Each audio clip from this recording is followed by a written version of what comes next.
got my co-host Kyle. Say what's up.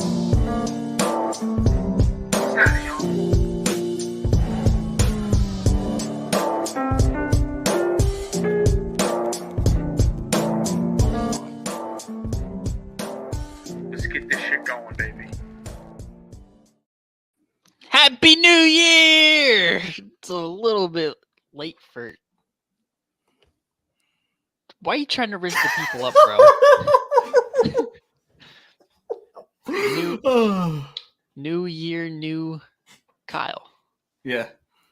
I'm taking names. What is wrong with you, bro? A lot of things are wrong with me. Oh, my God. What's going on, y'all? It's another day on the Day One podcast. I'm your co-host, Anthony. Got my co-host, Kyle. Say what's up.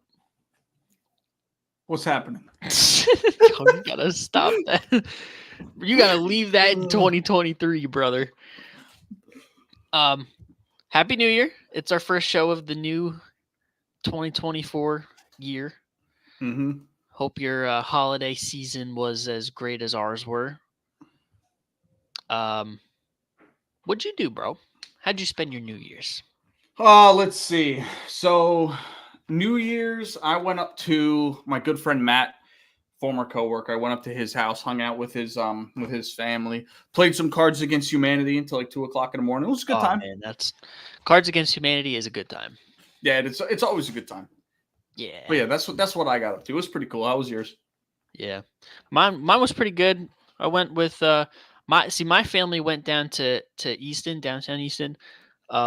For y'all that not really sure where that is, PA. They stayed in the Estonian. We bar hopped a little bit, and then we went back to my girl's house and watched the ball drop with her fam, and just chilled. Word. Yeah, it was cool. Elite. It's top tier stuff. Sounds like it. Yeah, it was fun. I like chilling with my family, but bouncing out of there when we did was kind of a good idea because where we were at was starting to get filled. So Pause. But yeah. Yeah. Mm-hmm. But listen, before we get into the show, we have to suggest again. We had a good New Year's. Hope you all had one too. So our goal for the end of 2024, I know it's a long time away, but starting now, our goal is to end the year with 1,000 subscribers. So if you're watching this, whether you're watching it live, watching it on Facebook, YouTube, wherever you're at, watching the replay, make sure you leave it a like first and then hit the sub button so you don't miss nothing. All right? Because we're going to be pumping content out all year. We're back on the short grind, putting out shorts for y'all. We'll be posting some more videos. Next week, we might possibly be doing 2 shows. Got to work it out, but we got a lot of stuff to talk about before the playoffs begin. So just make sure everybody's locked in because you don't want to miss nothing because we're only going up from here. Yeah. Hey, that like button, that subscribe button, it does not cost you anything to hit that. It is free. $0. Not even an arm and a leg. Not even an arm and a leg. A thumb tap. That's all. 2 thumb taps, bro. That's it. Hit the like button, hit the sub button. It helps the algorithm push our content out to everybody else like y'all that are tuning in. So without further ado, let's hop in. Yeah, bro. So listen. A lot to talk about today.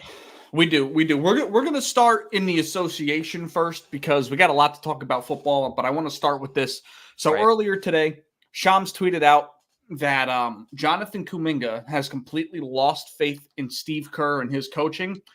And Steve Kerr said that, Kuminga said that Steve Kerr is keeping him from achieving his true potential. When you look at what happened last night in the Nuggets-Warriors game, the Warriors were up 18 going into the fourth quarter and blew the lead to a Jokic half-court buzzer beater 3. Jonathan Kuminga had a great game and got benched for the whole fourth quarter. Didn't even get to play. Wow. As soon as the shot went down, you can see him on the sideline. He went right to the locker room. Didn't dap nobody up. Out the door he went. So yeah, I mean, shit. I don't blame him. No. You're having a good game. You're a huge reason why you got that double-digit lead, and Listen. I've been there, bro. IRL. high school. I've been there. I know how it feels, bro. First half, 15 first half points. Our team was in the game at halftime. It was like a 2-possession game. Pretty much sat the entire second half, and we lost by like 35. So I get it. It's tough. So yeah, I'm on Kuminga's side on this one.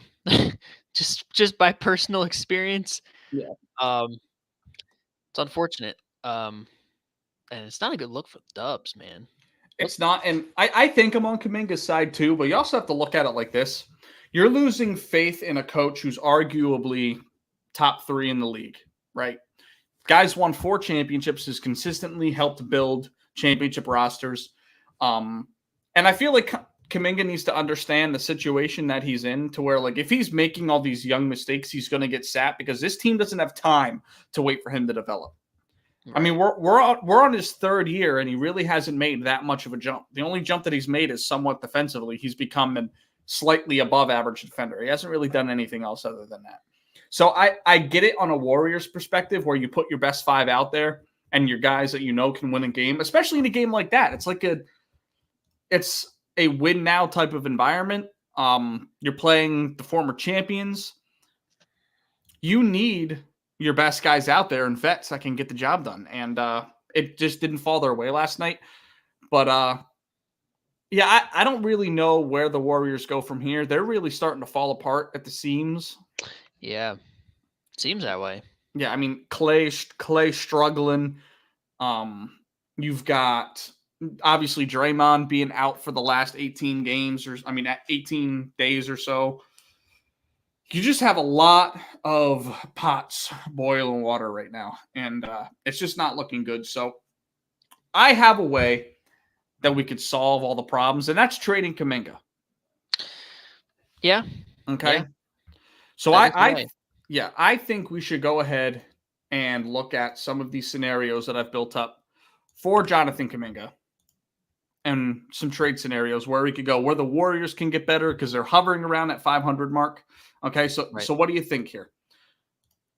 Yeah, if you were building a trade, where do you think you would send Jonathan Kuminga? What's the first team you're calling? Well, I know that Toronto and Pascal Siakam are looking to get out of there, so I'm immediately looking at Toronto. Okay. And one of the front runners in the Siakam sweepstakes is Sacramento. True. So, hear me out. 3-team trade: Dubs, Raptors, Kings. Okay. I'm not really sure. You want Siakam to the Warriors or the Kings? This is your trade. I'm letting you go crazy. This is your trade. Okay. So I know you said off screen you wanted Siakam to the Kings. All right, yeah. More than likely, because they got severe interest in getting him there. Yes. So Siakam to the Kings. Jonathan Kuminga would obviously go to Toronto. Okay.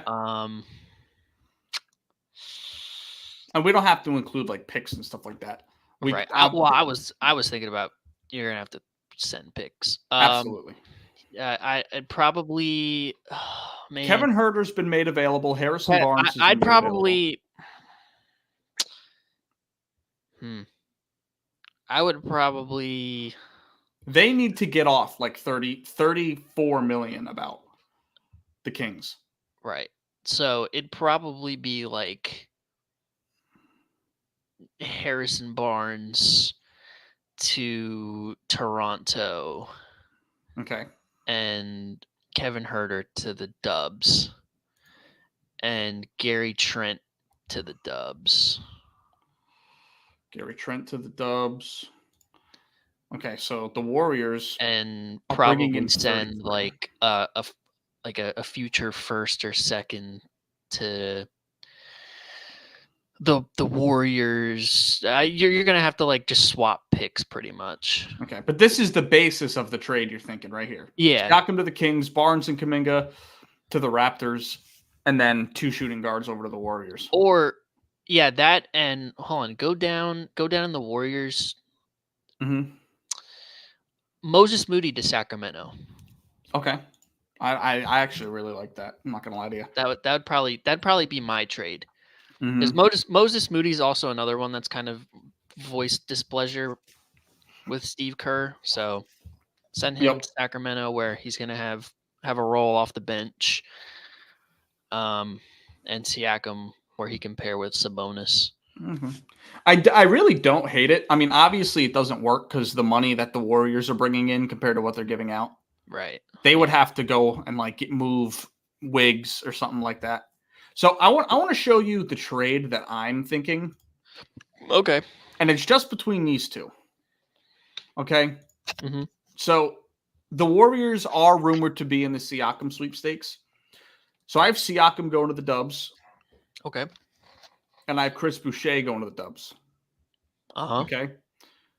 Raptors, now hear me out. Raptors are taking on Klay Thompson's 1-year deal. All right. We have Klay. Damn. Yeah. It's getting a little frisky out there. So blowing it up. it's not blowing it up. So, and I also have a pick going to Toronto because they're taking on that $43 million from Klay. I think I'll send them a 26, maybe lottery protected trade to the Warriors. Trade to them.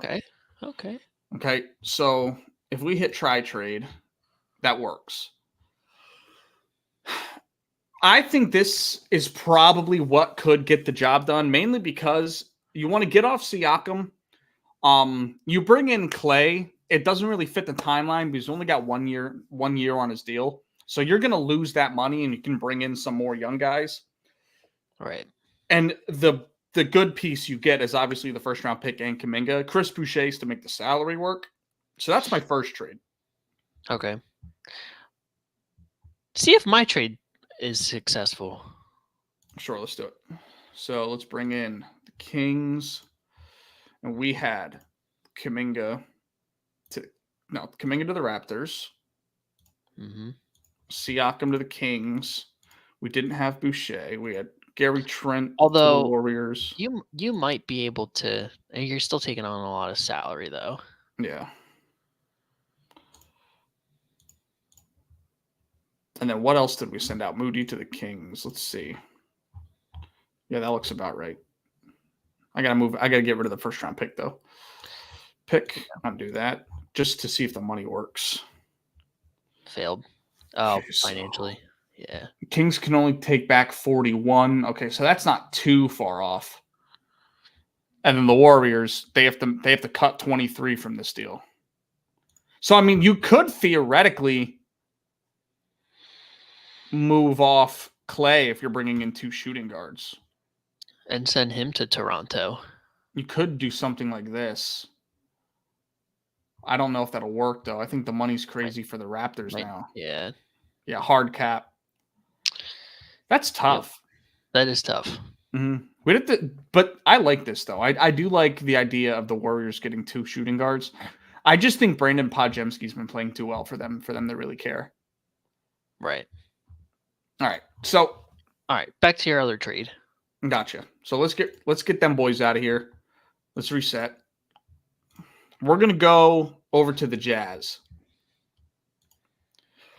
All right. So, like it was before, we're gonna send the Jazz Kuminga. We're also gonna send them Gary Payton to get a little bit more money, and they're also going to get Moses Moody. Jazz, Lauri Markkanen, Walker Kessler. Damn. So they would also have to give up, I would say, 2 first-round picks. If it were me, I'd do something like 25, 26. Let's try that.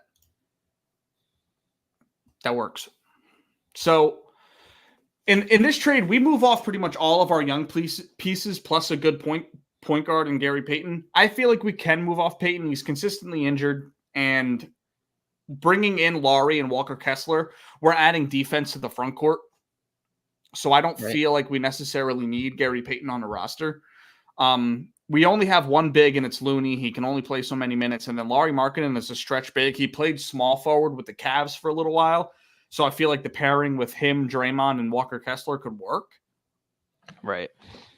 So It's not a bad. this, It's not a bad trade. I just worry about in terms of bigs, what Utah's getting back, just because like they already are kind of guard heavy, and you're bringing in Gary Payton and Moses Moody, who are pretty much probably going to flip. yeah, But true. I mean, if we look at it as is, I mean, Jordan Clarkson will probably get traded at some point to a contender. Maybe THT gets traded too. Maybe even Colin Sexton. Yeah, like they've got some guys that they'll probably move off to start the rebuild. But anyways, that's the trade that I came up with for them. Right. I don't hate it. And I have one more trade in mind. I'm going to go to the Blazers here. Okay. Mm-hmm. So like before, we're going to send Kuminga. And we're going to send Andrew Wiggins. Oh. Sending Andrew Wiggins in this deal, reason for it is Wiggins has been coming off the bench for the Warriors as of late. He can't find his footing this season. And I feel like they should capitalize on it now before his value gets even worse. So I'm sending Wiggs away. He hasn't been starting for us, and Draymond's coming back soon. So I don't, as much as a good player as Wiggs is, I don't feel like it's a necessity right now. I'm bringing back Jeremy Grant. I like that trade. Yeah. Jeremy Grant, and to make the and money that'll work, open up the Jabari door Walker. for them to keep Klay Thompson too. Yeah, it will. It will. I'm bringing back Jabari Walker as a little young piece to bring back with this big ass contract. And you can decide on picks. This trade, I don't really feel like needs it. Maybe the Blazers send a pick because Jeremy Grant's the best overall player, but he's got the worst contract by far, and they're getting the better young piece. So maybe they send a 2025 first. I'd probably send a second. Salary increase. This is only here because he can't be traded till the 15th. So, but yeah, this trade works too. Yeah. So there's a lot of stuff that they can do, and it's just been announced as of late that the Warriors are definitely hunting to make a move going into the trade deadline. Yeah, I mean, as they should. I mean, they're still in playoff contention. Yeah. For the 8 seed, but you don't want to waste these old guys and then have to blow it up. So, I mean, I would not expect anything less than for Mike Dunleavy to be swinging for the fences. Yeah, you're probably right. So, and with Draymond coming back, there's a lot to really think about. He could even be on the trading block. We don't know.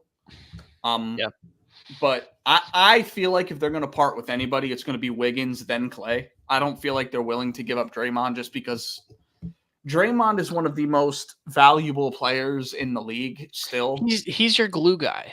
He's the glue guy. You think about glue guys for franchises, whether it's in basketball and football. Draymond is the Golden State Warriors, one of their glue guys. Yep. Through thick and thin, whether he's ruffled feathers and things like that. He's embodied what the Warriors have been. Yeah. I mean, the defense that he brings is unmatched, and the playmaking that he has with the two-man game with Steph is just – there hasn't been a two-man game like that arguably ever since like maybe Stockton and his 32. And 32. Number 32. Number 32.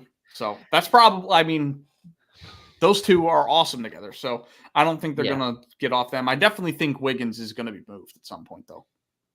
Yeah. But we'll have to see. I mean, it's unpredictable. So that's enough basketball. Yeah. I've had enough. Say hi to your moms, bro. She's out here with the Cowboys propaganda. I'm not here for it, Cowboys going to win this week, and they're going to win they're going to get the 1 seed. I mean, the 2 seed. I was going to say the 1 seed. No, they're going to get the division. What's Jerry Jones doing? Is he paying Roger Goodell for the 1 seed, or what's going on here? Come on. I don't know, bro. I would not be shocked if that happened. Oh, breaking news in the unprecedented fashion, the Cowboys become the number 1 seed. No way, bro. All right, so next thing I want to talk about here. So the season's pretty much wrapped up. we've got a lot of guys that aren't going to be playing in week 18. Most contender seasons are done. So I saw something online earlier this week where people were giving their Mount Rushmore teams around the league, and they were doing quarterbacks, running backs, and everything. So I went out ahead and I made my own Mount Rushmore squads for every position outside of special teams.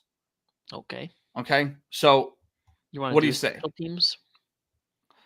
We could do an honorable mention for special teams. Okay. But yeah, dude, let's get into it. So drink it in. What are your thoughts? Any concerns with the quarterbacks? No, not really. I mean, you can debate Tua. Yeah. With, I don't know, maybe Josh Allen. Stroud, Stafford. Stroud. Yeah, Mahomes, Jalen Hurts. But for the most part, I can't really complain about the list. Lamar's been by far the best quarterback in the NFL this year. Dak's had his probably his best year of his career easily, and Brock Purdy's doing just enough to keep the system churning in San Francisco. So there's no love for Brock Purdy. I can't say nothing, bro. They've played the best. They have. Yeah, honorable mentions, Stafford, Mahomes, Allen, Stroud. Quarterbacking is down this season, I think, though. Yeah. We're not going to have a single 5,000-yard passer like we've had in the past, like 8 years straight. There's only so many guys up over that 4,000 mark. So, right. I feel like the running backs have sort of made a bit of a comeback this season.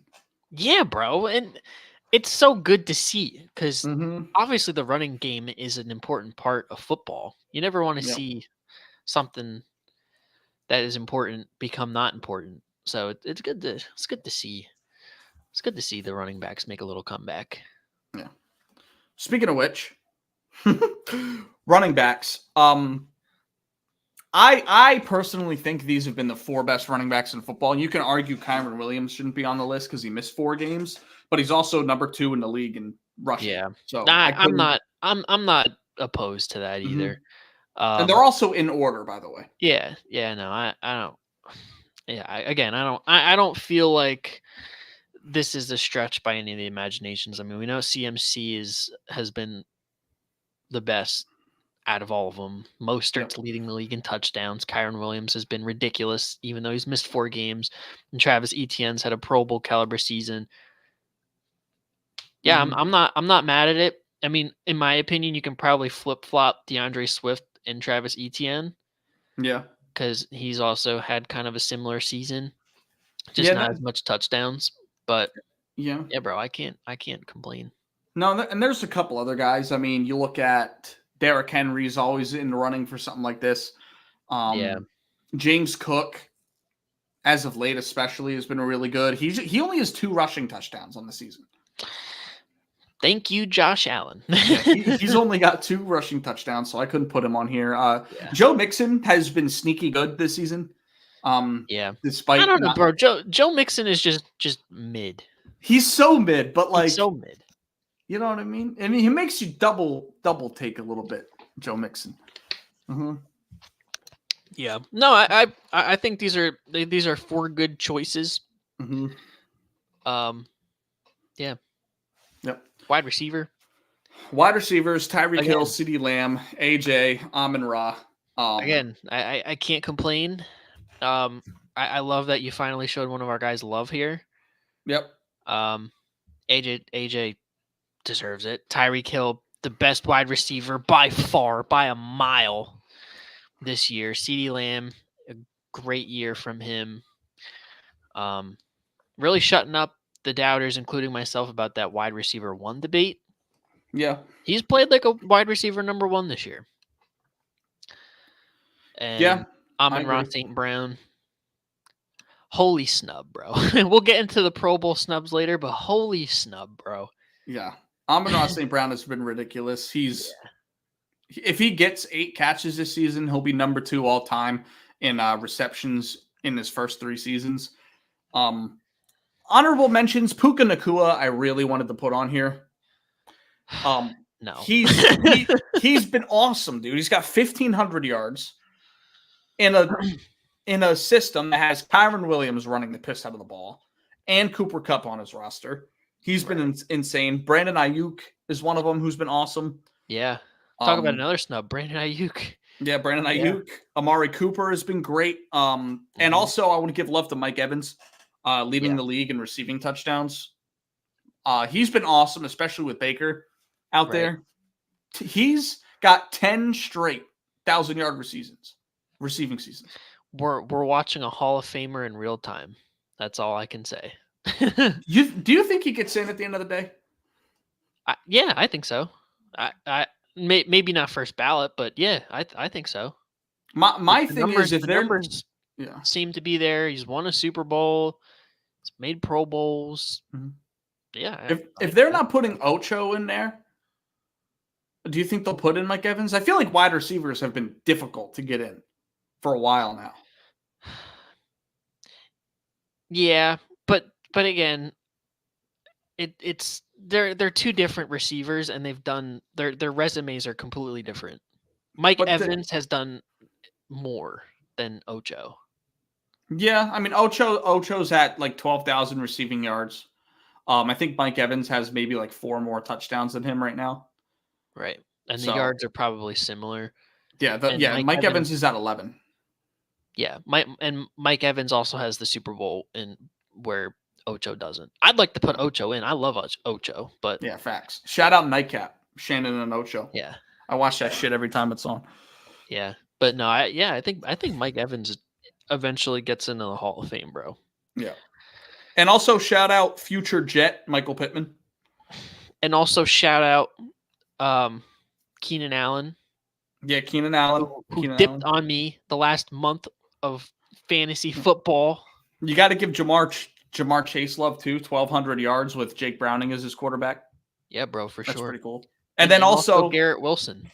Yeah, Garrett Wilson. And then my guy, my breakout candidate, Nico Collins, 1,100 yards, 7 tugs. Yeah, listen, bro. I'm not telling you I have the crystal ball, but I got something. I got the. You left there with something. Yeah, I got that thing on me. But you know. All right. Yeah. Tight ends. I don't hate it. Good. I put it on Kittle, Kelsey, Laporta, TJ Hawkinson. What are your thoughts? Who was a snub? Again, I mean, at first glance, I look at Travis Kelce, and we talked about it off pod. Like, you wouldn't think he should be on this list just because, like, he has not played to the standard that we expect of him this year. But he's still having a damn good statistical year. Yeah, he's only 18 yards from 1,000, and he's playing Sunday. So, yeah. Mm-hmm. I Dallas Goedert is a snub. Always is a snub. He missed time. Yeah, but still, I mean, when healthy, he's a dog. No, we don't. So listen, we don't deal with if, buts, and maybes. When healthy is not if, buts, and maybes. It's an absolute built on absolutes. Yeah, I mean, we should give love to Evan Ingram. Ingram's been awesome. Yeah, Evan Ingram too. He's another honorable mention. Yep, David Njoku has been really good too. There's a lot of the tight end position is starting to get loaded in the league. Yeah, bro. How about Cole Kmet of the Chicago Bears? Cole Kmet's been good. Shout out Kyle Pitts, even though he don't do shit. He's still we know Kyle Pitts is great. He just don't got the numbers. Yeah. But yeah, I had to give Laporta love too because he's leading the tight ends in touchdowns, and to be a rookie doing what he's doing is fucking awesome. Yeah. He's having a historic season for sure. Yeah, and who would have known? Yeah, dude. Shout out these tight ends. I mean, I would have known. Yeah, I would have known. But it's besides the point. Offensive line, I didn't want to put single players on here because I thought it would be kind of strange. But I went with complete units in this situation. And offensive lines are supposed to work together more than any other unit on the field at any given time. So I went with a full squad. Detroit, Philly, Dallas, and Miami. Miami is on here. Looks a little fishy, but I put them on here because they've been able to run the ball consistently all season well with those two. Like, I wouldn't call Raheem Mostert and Devon Achane very talented running backs, but yet they are tearing it up on there. Tua's only been sacked 20 times this season, leads the NFL in least amount of sacks. So Right. I had to put Miami on here. Dallas always has a great unit. Same thing with Philly. And then Detroit's been the most underrated offensive line of football this season. Yeah, bro. Yeah, what can I say? No, I had to give your I birds don't some hate it. love somewhere. Yeah, no, and if you didn't give him love there, I don't know why you wouldn't. Despite, all the fumbling and, the sacks. And That's stuff not on like them. that. Yeah. That's All a right. coaching. That's a coaching thing. We'll get into that. Yep. Edge rushers. This one was probably the hardest for me to do. I went with TJ Watt, Trey Hendrickson, Josh Allen, Max Crosby. Yeah. Some other guys were missing. Let's try to think off the top of my head. Hassan Reddick, yeah, he's been good. Micah Parsons isn't on here. Khalil Mack, I would have put on here being fourth in sacks, but he had that 1 week where he had, I think, 6 sacks in 1 week. Yep. So that's about it. Yeah, I didn't want to put him on here despite having 16. Myles Garrett also wasn't on here. My MVP of the league. There's a few guys that definitely deserve it, but I had to put all these guys on here. I put the Condor on here. He's lowest on this list in sacks, but he's leading the league in TFLs. So shout out to the Condor. Yeah. And I love the Josh Allen love too, because he's been unreal this year. Third in the league in sacks, 16.5. So yeah. Yeah, this is definitely a pick your poison list. Yeah. And I didn't put Hassan Reddick on here because a guy named Jonathan Grenard has more sacks than Hassan Reddick. So he's still not a Pro Bowler. Reddick is. It's true. Reddick's a Pro Bowler. I don't know how, but he is. Over a guy like Kayvon Thibodeau. Just saying. Montez Sweat. Actually, Montez Sweat made the Pro Bowl.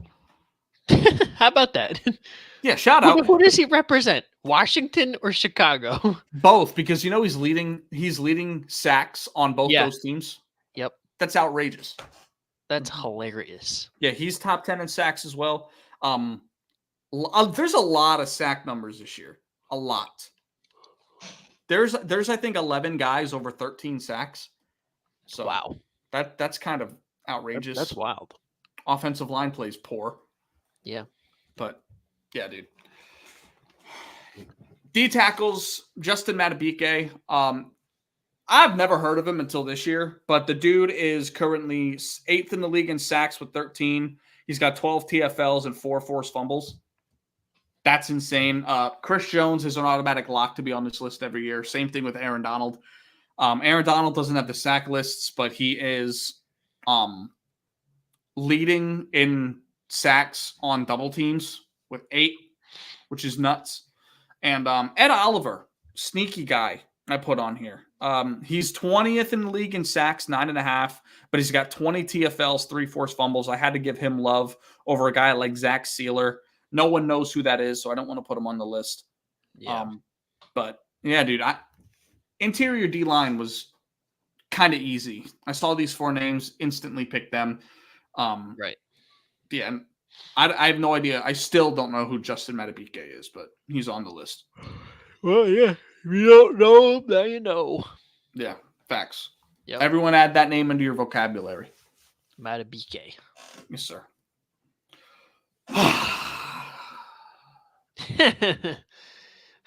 Linebackers. This is another one where there's a crap ton of quality play. Yeah, there is throughout the league. Yeah, I went with, as you can see, Fred Warner, Roquan Smith, Quincy Williams, Levante David. No Patrick Queen, mainly because I already took 1 Raven linebacker. I didn't want to take 2, despite he's having an All-Pro season as well. There's some other guys out there. I could have even put TJ Watt on here for this because he has almost 100 tackles for an edge guy, which is pretty cool. Yeah. Honorable mention to TJ Edwards, though. Former Eagle. He's TJ having Edwards, a hell of a season. Bobby Wagner, his old ass is still second in the league in tackles, with 168. But there's some guys. I mean, CJ Mosley as well. He's a dude that could have been on here. Devin Lloyd out of Jacksonville has had a good season. But these were the four that definitely stood out. Quincy Williams not being a Pro Bowler is an absolute crime. It's a crime. I don't want to hear about it, bro. It's criminal, bro. I don't want to hear about it, bro. Bro is going 0 dark 30 this offseason and is going to have 300 tackles next year. I promise. Quincy Williams has 15 TFLs. 15. Yeah. Only second in the league by linebackers to Levante David, who's got 17. He didn't win the popularity contest, bro. He should have. Because I got news for you. He's going to be first team All-Pro. Yeah. He's nuts. Quincy Williams is an absolute dog. He might be the best Williams in his family, and his brother is a first-team All-Pro last year. That's just saying. So, it's wild. Yeah, shout out Quincy. Shout out these four guys. Easily the most deserving linebackers. I don't think it's really close. Yeah. Mm-hmm. Corners, this is where it gets a little bit frisky because there's a lot of guys I could have gone with on here. I decided to land on Deron Bland, Charvarius Ward, Sauce Gardner, and Jalen Ramsey. I didn't put an Eagle on this list because your secondary can be had, and I'm going to keep reminding you that every chance I get. So I hope you appreciate that. Yeah, I appreciate you having more Jets than Eagles on this list, just to show the bias. Do I? I have Sauce. I have Quincy. And that's it. You have AJ in the offensive line. Mm-hmm. Oh, I thought you had somebody else on here. I took two guys from our. I could not deny Quincy and Sauce because they've played like top 3 players at their position all year, week in and week out. So I had to put them on this list. A little bit of a snub. Pat Surtain's not on here. He deserves some recognition. Derek Stingley out of Houston, 5 picks, awesome. But these 4 guys by far have probably been the best. Jalen Ramsey, when they dropped him into Miami's defense, they instantly turned into a top 5 unit. They're awesome. Sauce has only given up like 195 yards this season on over 1,000 snaps. So that's ridiculous. Charvarius Ward is pretty much in the same boat, and he's 4th in the league in picks. And then Deron Bland also, he broke all the records as a cornerback for touchdowns from a DB. So shout out these 4 dudes, bro. Hell yeah. Any snubs? You can think of? Jalen Johnson out of Chicago has been really good. Yeah. Martin Emerson with Cleveland has been really, really good too. Yeah. Ahkello Witherspoon, bro, is having an all-pro type season for the Rams. Ahkello Witherspoon, bro. AJ Brown sunned him. Bro was in the lab. Let's move on. Yeah. He got sunned by Arthur. Yeah, Arthur Wand. Yeah, you're not wrong. And then finishing out the NFL Mount Rushmore teams, I went with Geno Stone, safety from the Ravens, if you've never heard his name. What a badass name. Geno Stone. That's cool. Almost as badass as Geno Smith. I don't know. It's more badass than Geno Smith. Geno Smith sounds like a bitch. Because he is a bitch. Geno Stone, Jesse Bates recently moved to the Falcons this season, has been awesome. Mm-hmm. Justin Simmons, another lock that's always on here. And then Antoine Winfield, probably the biggest Pro Bowl snub, right? Yeah, I would say so. I was pissed seeing Reed Blankenship be snubbed. Shout out to him. He's another honorable mention. But when I saw the stats for Antoine Winfield, holy shit, what were these people looking at? Putting Budda Baker over Antoine Winfield. Like, bro's got donuts in every fucking statistical category. Goose eggs. Mm-hmm. Ridiculous. And one other guy I want to give love to is a safety, Brian Branch. Yeah. For the Lions. He's been so much fun to watch. As a rookie, too. Yeah. There's a lot of young, like, you look back at this list, bro, and you really think about it. Like, if we start at the beginning, like 5 years ago, none of these guys were on here. Maybe Tyreek Hill, Kelsey, obviously. The Philly Eagles line. offensive line. But like these guys weren't on there 5 years ago. Aaron Donald, yeah, sure. But Ed like Oliver, maybe. Ed Oliver. Ed Oliver wasn't drafted 5 years ago. Levante David. Lavonte David's old ass. A lot of these guys, like you said, a lot of these guys weren't drafted 5 years ago, though. Yeah, like these are all like young guys. The league's moving into a good spot, bro. And that's not to mention all the like rookie snubs we've had. I mean, CJ Stroud. Like, there's a lot of talent in the league now, dude. Mm-hmm. No easy ones on Sunday. No easy ones on Sunday anymore. Yeah, bro, for sure. Again, shout out Reed Blankenship. Like I told you, breakout player. Yeah. Yeah. So these were my Mount Rushmore teams. Debate in the comments if they're right or not. I know I'm right because I've never been wrong in my entire life. Just putting that out there. I see some wrong ones in here, but I'll let the comment section deal with that. Yeah, let them attack me. You're my friend. You're supposed to defend me, even when I'm wrong. Okay? You feel me? Unless we arguing, we're supposed to agree with each other no matter what. Okay? Yeah. Hey, you were with Anthony last night, right? Yeah, I was with him. Duh. Yeah. All right. Speaking of Pro Bowl snubs, we should look ahead at the rosters and really pick through it a little bit because there's some guys on here that are absolute whack. So, absolutely ridiculous. Yeah, dude. Let's get into it. AFC quarterbacks, I'm okay with. If you want to put Josh Allen over Mahomes, you can. If you want to put CJ Stroud, you can. He's missed 2 games. Yeah, in my opinion, I probably would. Just because Mahomes, Jalen Hurts, to me, they've been very similar this year. And yeah, obviously Jalen Hurts isn't on the list for the NFC. I don't know why, but if he can't be on there, Pat Mahomes sure as shit can't be on there because they had like almost identical seasons, minus the rushing touchdowns. Yeah.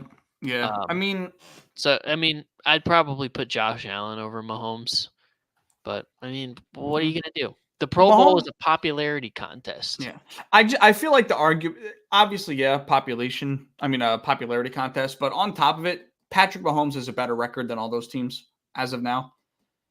Like CJ Stroud, he's got a better team. Bills. So I don't hate it in that regard, especially with like the whole stigma around quarterbacks this year as everybody's turnover prone. So I don't really hate it. I don't hate Mahomes being on here. You know what I mean? I do. All right. I well, do. Who would Listen, you my guy you gets would replace him with penalized Josh Allen? for having pretty much the same season Mahomes has, not on the list. He's like the 4th alternate. Yeah, but 4th alternate. True. This was an MVP candidate like a month and a half ago. 4th alternate. Yeah, but that's Mahomes, severe recency bias. I do feel like Mahomes has earned the benefit of the doubt, though. He absolutely has. You know? It's criminal. Okay. Running backs, I don't know why Derrick Henry is here. To be honest, for the same reasons that Patrick Mahomes is. Popularity contest. I guessed, but like, bro, Najee Harris is having a better season than Derrick Henry. That's all you need to say, bro. Najee Harris is having a better season than Derrick Henry. Breece Hall has had a better season than Derrick Henry. Bro, holy snub, bro. Where's Breece Hall? I know. I mean, let's look at the numbers. I'll pull them up quick. Breece Hall, let's see. Real quick, let me just pull it up. So 816 yards, not incredible. It's 22nd in the league, 4 touchdowns, 4.5 yards per carry. But the receiving, he's got 579 receiving yards on 74 catches. Yeah, bro. It's almost like a wide receiver 3 stat line, and he's your running back. Yeah, so not only him, but where's Travis Etienne? Yeah, Travis Etienne's another one. Like, there's Derrick Henry apps, and honestly, I don't feel like James Cook should be on here either. That's recency bias. Recency bias. That's what I'm saying, bro. Yeah. I swear to God, these lists are made with such recency bias. They are. Because Has to be. everyone voted 2 weeks ago. You know what I mean? Yeah, Yeah. So has to be. it is what it is. But moving I don't on. hate the wide receivers though. Tyreek Hill, Amari Cooper, Keenan Allen, Jamar Chase for the Yeah. AFC. I don't hate it. I don't either. I think you could make an argument just because outside of those four, I don't feel like there's much. I mean, Nico Collins has an argument. Right. But He's again, got more yards than Jamar Chase, same amount of touchdowns with a rookie quarterback. Garrett Wilson with his dumpster fire is up over 1,000 yards and 7 touchdowns. right. Again, a lot of it has to do with the popularity contest. And Yep. as surprising as Houston's been, Nico Collins is not going to get the credit. And Garrett Wilson sure as shit ain't getting recognition for y'all. You know what's crazy too? You know what's wild? What? Houston's playing their first game outside of the 1 o'clock window this week. We're going to see CJ Stroud in primetime for the first time. Crazy. I can't wait. Dude, this weekend's going to be a movie. It's in the title. It's going to be a movie. Yeah. All right. Tight ends. Evan Ingram or Njoku, I don't feel like it's a snub because I feel like Njoku is just right there. Same thing with Ingram. Yeah, I feel like Njoku is such a recency bias pick. Yeah. I don't know, bro. Ingram's been more consistent, but Njoku, I don't hate it. I don't hate it either, bro. I like seeing Njoku get love, and shout out the Cleveland Browns for having a Pro Bowler. Yeah. More than one Pro Bowler. Yeah, facts. You know, football's better when Cleveland's good, but bro, you can't deny the season that Evan Ingram's put together. No, you can't. And I'm really only hating on these decisions if we're looking back at the Pro Bowl rosters 5 years from now, and I don't want to have to look at it like, how the fuck did he make a Pro Bowl over this guy and his stats? So, like, that's why I'm not hating on Njoku over Ingram, because it's very similar. Right. But, like, Derrick Henry and James Cook, that I'm pissed about, because there are running backs in the AFC who have played better than these two. Yeah. Alec Ingold, lock every year. I'm sure we'll see Kyle Juszczyk in the next 5-10 minutes. So I can guarantee you we will. Shout out. The only 2 fullbacks in the league. Pretty much. I mean, Pat Ricard. Don't hate on Pat Ricard. 2 of 3. Yeah, 2 of 3. Bro, hey, Nick Bowden. To the Pro Bowl, bro. Fuck Nick it. Bowden for the Jets, okay? We have a Pro Bowler. His name's Nick Bowden. And he's a dog. Okay? He's a dog. Tackles, guards, centers. Cool. The one I'm hating on the most is Trey Smith for the Chiefs not being on here. That entire interior should have been in the Pro Bowl. I think Trey Smith is an alternate. Probably. But I get Joel Bitonio. I mean, he's been elite his entire career. Quentin Nelson, I feel like, is a fan club pick. Quentin Nelson has not been the same since his rookie year. Yeah. And again, a lot of these picks are popularity contest picks. And I have no idea. I have no idea how Deion Dawkins is a 3-time Pro Bowler. You already know University. Yeah, that's crazy. I don't know how he's a 3-time Pro Bowler, but I'm happy with the centers. Creed Humphrey is the best center in the AFC, arguably in the NFL. Jason Kelsey's sitting at 1. Once he retires, Creed Humphrey will take that over. So, shout out these guys. Yep. Defensively, love the Trey Hendrickson love here. I didn't look at these very much. I just sort of scrolled on. Yeah, I don't hate the D line here. Myles Garrett, Max Crosby, Trey Hendrickson, Chris Jones, your boy Quinnen Williams, Madubuike. Quinnen Williams did not deserve a Pro Bowl. It should have been Ed Oliver. Yeah. Quinnen Williams is 3.5 sacks. Make a case. Q has 3.5 sacks. It doesn't sit right with me, but it is what it is. I'll take the W in the Jets column. Shout out Madubuike. He deserved to be here. Yep. TJ Watt. He's going to be a Pro Bowler his entire career. Even when he's garbage, they're going to vote him in. So shout out TJ Watt. Khalil Mack coming back to the Pro Bowl is awesome. Because I remember a time before he joined the Bears where he was arguably the best defensive player in football next to Aaron Donald. Yeah. Khalil Mack was a problem for a long time. And to see him back on this list only 3 or 4 years removed from a 20-sack season, shout out Khalil Mack. I mean, he's got 1 game of 6 sacks carrying the load for him, but hey, I ain't going to hate on it. Yeah. Mm-hmm. I like it. Yeah, and then Josh Allen, too. The best Josh Allen made the Pro Bowl. The wrong Josh Allen made the Pro Bowl. no, the best Josh Allen. Could you imagine the content that they could do? Josh Allen and Josh Allen at the Pro Bowl. I think it would be incredible if Jaguars Josh Allen stayed home and Buffalo Josh Allen showed up with the Jags like uniform on, and he showed up with like the field pass for Jags Josh Allen. It'd be so funny. That would be funny. But yeah, no, shout out Josh Allen, this one, because he's got 16.5 sacks and he's been unreal this season. And the inside linebackers of Roquan Smith, Patrick Queen. I'm pissed off about that. I can't hate it. They've been in my opinion, the 2 best in the AFC. You can say it's 2 guys off of the same team, but the way that they've been playing this year is absolutely ridiculous. I mean, that's true, but can we just look at the numbers quick, okay? I don't hate Roquan Smith being on here. I'm going to argue Quincy Williams over Patrick Queen, okay?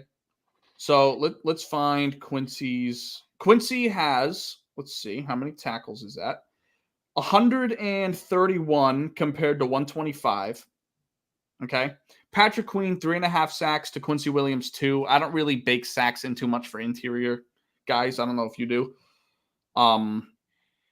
TFLs, Quincy Williams has 15 over Patrick Queen's 9. And let's see. Interceptions, Quincy has 1 compared to Patrick Queen's 1. And then forced fumbles, 2 for Quincy Williams compared to 1 for Patrick Queen. Quincy Williams has had a better season, numbers-wise. Now, you look at the Jets' record, you say, well, ew, what happened? Our defense has been elite all year. And Quincy Williams has been the driving force of that. And to not see him represented on here, I would have been okay if Quinnen Williams was not here and Quincy was. Yeah. Just because... Again, bro. Like, I get it. My thing, it's not so much that they're on the same team, but when you really look at that, it's like, okay, he made the Pro Bowl and he's not even the best. That'd be like Dre Greenlaw making the Pro Bowl with Fred Warner. That wouldn't sit right with me. Because you're not the best guy even on your team, and you're making a Pro Bowl over a guy who has had a better year than you numbers-wise. Yeah. Again, bro, it's the popularity aspect of it. It's the only thing that you could think of in these scenarios. It's just, they got more buzz than Quincy Williams. I guess, but Quincy going to make y'all feel him. Pause. Next season. Hey, yo. He's going to make y'all feel him, okay? Facts. All right. Secondary here, Pat Surtain, Sauce Gardner, Jalen Ramsey, Denzel Ward. L'Jarius Sneed is a big snub. Yeah. Yeah. L'Jarius Sneed should have been a Pro Bowler over Denzel Ward. I don't even know why Denzel Ward's on this list, to be quite frank. Yeah. I mean, he's had a good year, but yeah. I mean, dude. I don't know.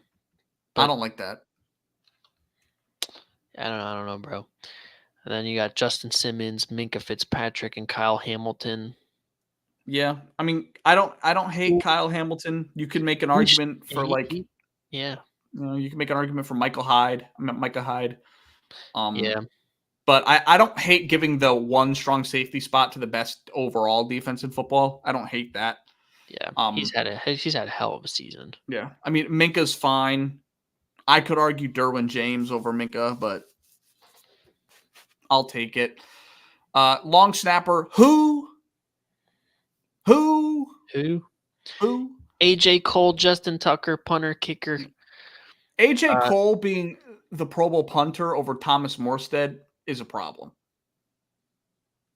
Just saying. We don't have to expand on that. I just want to put that out there. Justin Tucker, automatic lock until he retires. Shout out Marvin Mims and Miles Killebrew, who special teamers. Yeah. Fun. Yeah, so I don't overall hate it. There's a few snubs. Quincy. You're always gonna have your handful of snubs though. Yeah. Let's get to the NFC. Yeah, dude. Holy snubs. No. Not in the Holy quarterbacks. Snubs. Brock Purdy, Dak Prescott, Matt Stafford. Where is Jalen Hurts? Where is he? He doesn't deserve it. He does, bro. I would have put Matt Stafford on the list ahead of Jalen. I would have put Baker on the list ahead of Jalen. I would have put Jared Goff on the list over Jalen. I don't hate Jared Goff, but Baker Mayfield, bro? No way. All right. No way. I don't care about the stats, bro. I don't give a shit. Bro, the Bucks were supposed to have the number 1 pick this year. The Bucks are at 500. I don't care, bro. The Bucks, bro, he's got 5 more touchdowns, 4 less picks, 100 more yards. He's actually got 4 rushing touchdowns. Higher completion percentage. Yeah, Baker's been awesome. And I'm not discounting that he's been awesome, but no, you're just hating. I see it. It's the popularity aspect, bro. He's not going to get it. Yeah, I guess. But, I mean, hey, shout out. Matt Stafford and Jalen Hurts' numbers are pretty similar. Mm-hmm. And if we're talking about popularity and better record. They hate us because they ain't us. Exactly. That's fine. Jalen Hurts don't give a shit about no 4th Pro Bowl alternate. My thing is, I don't. He cares about. Jalen is definitely deserving. I don't call it a snub because I don't think it's egregious. I don't think it's egregious to the point of like L'Jarius Sneed missing over Denzel Ward. Like, I don't see it as that big. I guess it's still a snub though. And like the Rams, if they win, they're gonna win 10 games. Like, it's not like they've been bad. It's still a snub. It's a snub, but I don't think it's egregious. It's a snub. Okay. Let's not sugarcoat it. We can. I can accept the Eagles bias because I had my Jets bias for Quincy. So I respect it. I respect bias. A snub is a snub. A snub is a snub. Running back. Speaking of Eagles that actually made the list, shout out DeAndre Swift. I love to see this for him, bro. He is a Pro Bowler, and yet we still don't use him. Yeah. If this does not tell you to feed DeAndre Swift, I don't know what will. Yeah. I Christian personally McCaffrey, DeAndre Swift, Kyron Williams. I think that's pretty solid. You could make a case for Tony Pollard, but Tony Pollard doesn't have the yardage or the touchdowns. My argument was one of David Montgomery or Jahmyr Gibbs over Swift. Probably Montgomery, but I feel like that would be in the camp of Kyron Williams. But to be honest, I feel like they got this one right. These 3. I don't know. I feel like it's about right. Yeah, it could be. DeAndre Swift just has only 5 tuds for Swift. Kyron Williams has been ridiculous, even though he's missed 4 games, and Swift has been amazing. Yeah, over 1,000 with the Eagles. You can't really. Nobody's had much of a better season, bro. Yeah. DeAndre Swift isn't egregious, so I don't hate him being on here. Yeah. Shout out these 3 running backs. Well deserved. Yeah. Okay. Well deserved. Right. Wide receivers, impeccable. This one too, yeah. You didn't really mess with this one. CD, AJ Brown, Mike Evans, Puka Nacua.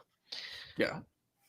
Puka deserves it over Ayuk. Puka's got over 100 yards. But again, does he deserve it over Amon-Ra St. Brown?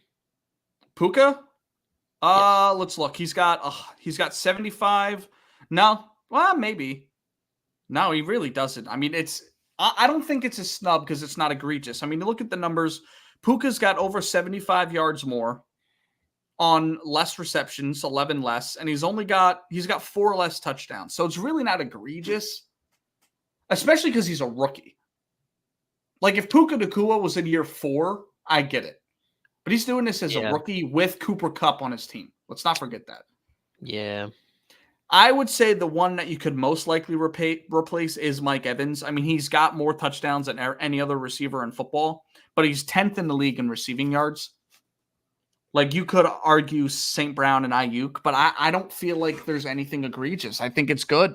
And Mike Evans is doing it with Baker Mayfield. I mean, he's had a great season, but the thought of Baker Mayfield is like he's bad. So, yep. I don't hate it. I don't hate it either. I do feel like Amon-Ra St. Brown is a bit of a snub, though. A little bit. But again, it's not egregious. So I'm not gonna argue over. Yep. I'm not gonna. What is it? I'm not gonna something over spilled milk. What is that? Cry over spilled milk. Yeah, I'm not gonna cry over spilled milk. Even though you've done this multiple times so far. So better late than never. Not when it's Quincy. Quincy is egregious that he's not a Pro Bowler. Tight ends. Tight ends are perfect. I wouldn't change a damn thing. Dallas Goedert is a bit of a snub, but again, we're not going to cry over spilled milk. George Kittle and Sam Laporte have had better years, so whatever. That's cool. I want to see Goddard's numbers. I need to see it. Goddard has 500 yards and 3 tuds, bro. What are you top tight end in the league, bro? He was hurt for 5 weeks. It's the same shit that happened last year. That he should have been a Pro Bowler last year. Would have had over 1,000 yards receiving. Would have. Yeah. He's not a snub. He's not a snub. You know who has more receiving yards than Dallas Goedert? Curtis Samuel. Tyler Conklin for the... Bro, Breece Hall has 9 less yards receiving than Dallas Goedert. Got him, bro. And Breece Hall's got more receiving touchdowns and receptions. I guess if Breece Hall was if he was a tight end, he'd make the Pro Bowl. Yeah. I guess. I don't know. Bro, Dallas Goedert is not a snub. You need to stop, okay? This is what you're saying right now is egregious. Sam Laporta has 800 yards and 9 tugs. I didn't say it was an egregious snub. I said this was fine. They had better seasons. That's not what I'm saying. He's an honorable mention. And no, he's not, bro. Snub. Dalton Kincaid is an That's in honorable the AFC, bro. I don't give a shit about Dalton Kincaid. Right. That's my beat. Okay. If it's not these two, then it's Jake Ferguson, who's got 700 yards and 5 tugs. Or Cole Kmet. He's also had a good year, Jake Ferguson. Yeah, or Cole Kmet. Bro, Kyle Pitts, who doesn't get involved in nothing, has more yards and touchdowns. Ugh. All right. Here's your Kyle Juszczyk love. Not Brandon. You. What's your name? Me? Yeah. What? Breaking news. The Sacramento Kings are deciding to pull out of the Pascal Siakam talks, source say. Things can be fluid, but Kings-Raptors talks are now over. Oh. So. Well, ball is in your court, Mike Dunleavy. It is. I just wanted to put that on record. I just saw the tweet from Shams. Yo, Shams has been locked in the last few days, dude. Ever since him and Kay Adams hooked up, bro, he's just been different. Bro's up all night. He's been on a different level of lock. Bro's up all night. I don't know what to tell you. Yeah. Here's your Kyle Juszczyk love. Fullback. The only fullback in the NFC. Cool. Offensive line, Trent Williams, Lane Johnson, Penny Sewell, Zach Martin, Chris Lindstrom, Landon, Jason Kelsey, Frank Ragnow. I don't hate it. Showing our guys love. Love to see it. I think the one that is least deserving is probably Lane Johnson over a guy like... Actually, hang on. Let me fact check this. But there's some guys that have played better. There's some guys that have played better football on the tackle spot than Lane Johnson, to be fair. I mean, Terrence Steele's been a better tackle, to be fair, than Lane Johnson. Quite fair, bro. To be fair. I mean, I'm just saying. No if I'm gonna move anybody off, it's Lane. But I know. No, you can keep him. I know you want to keep No him. shot, I know no you want to shot. keep your 3 Pro Bowl linemen. Nah, bro, you should be moving like Trent Williams or some shit. No. What? Trent Williams is the best tackle in the NFL by far, and it's not even close. Niners can't have nothing, bro. Fuck them. We taking Kittle's 1,000 yards off the board and putting in Dallas Goedert. Is that what we doing? Indeed. Actually, hey, no. You know who we're putting up there? Grant Calcaterra. Albert Okwue Ibunam.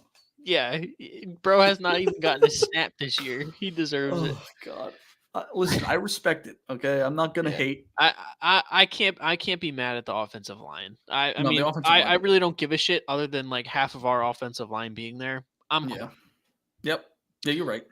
Yeah, Jordan Mailata, I guess you can say, is a bit of a snub, but again, he's been there's had so a many little great bit this year. tackles that he wasn't gonna make. He wasn't gonna make it, and he's also struggled at times this year. So him being an alternate is about right. Once Trent Williams retires after the Niners beat the Eagles in the championship game and go to the Super Bowl, once he retires after that game, it'll be Jordan Mailata's turn.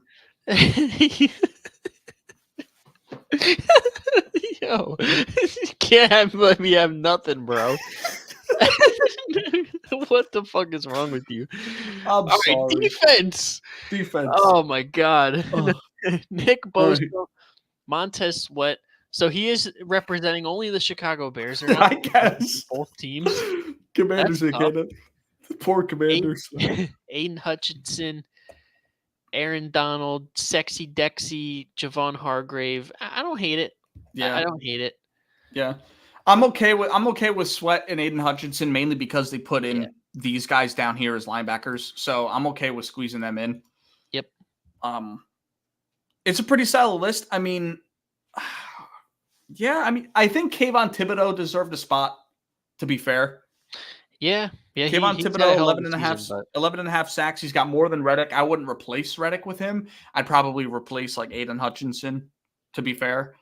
But no, I don't really have any complaints with any of these guys. I mean, Javon Hargrave, back-to-back Pro Bowler. Dexter Lawrence has been awesome, and Aaron Donald is an automatic lock until he retires. So, yep, I don't hate it. Yeah, I love it. And then, like we said, linebackers. Micah Parsons, Daniil Hunter, Hassan Reddick, Fred Warner, Bobby Wagner. Again, I like it. I love it. Micah Parsons, Hassan Reddick, 2 of the best edge guys in the league. Daniil Hunter. How about the Daniil Hunter love, bro? Yeah, bro. 15 and a half sacks, 5th in the league, bro. He's on a career resurgence. Facts, bro. Mm-hmm. Bro is about to put up this season and dip. Mark my words.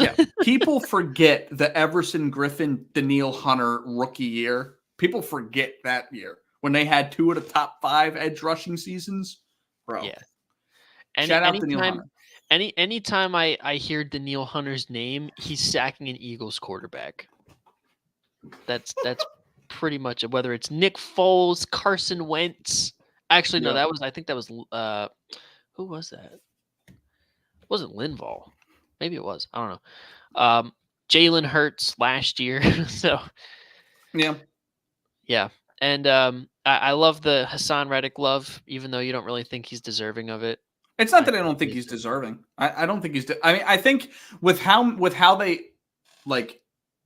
they did the bracket for it and listing him as an outside linebacker, right, works because there's not like to fit like these guys in. Yeah. Like if we were trying to cram Micah, Daniil Hunter, Hassan Reddick in the D end position, then I would have had a problem. But no, it's good that they did it this way because all 3 of those guys are definitely deserving of a Pro Bowl spot, and then Fred Warner, Bobby Wagner. Obviously deserving of a Pro Bowl spot. Shout out Bobby Wagner. Another career resurgence. Yeah, facts. And I also want to say, too, I do think they need to open up one more spot in the roster for another interior linebacker. Because to have so many – because, like, you have 3 DNs, 3 outside linebackers. You're looking at 6 edges, and you're only giving love to 2 interior linebackers who are at least 2 on the field at all times, pretty much with any team. So to only see 2 on there kind of bothers me. Like, I feel like it should be 3. I don't know if you agree with that. Doesn't matter what I would agree with or not. I really don't care. Okay, well, thanks for just shitting on my opinion. Whatever, dude. Next time, I I don't give won't. a shit about. I don't really give a shit about the Pro Bowl, to be honest. Okay, so we're doing all this. Just They've for shits kind and of giggles. nuked it. They have nuked it. The flag football, like it doesn't really mean as much as it used to. I do. I think it means something like To legacy an extent, wise. yeah. I'm It not saying just- it doesn't mean anything at all, but it's just not the same as what it used to be. No, it's not. It's not. Corners: Deron Bland, Travarius Ward, Jalen Johnson, Devon Witherspoon. Man, how about Devon Witherspoon getting a spot? I didn't Listen, even know he got a spot. my defensive rookie of the year propaganda has worked out. Devon Witherspoon's been awesome this season, dude. He's slept on, but he's been having a great. I remember what Seattle game did you and I watch?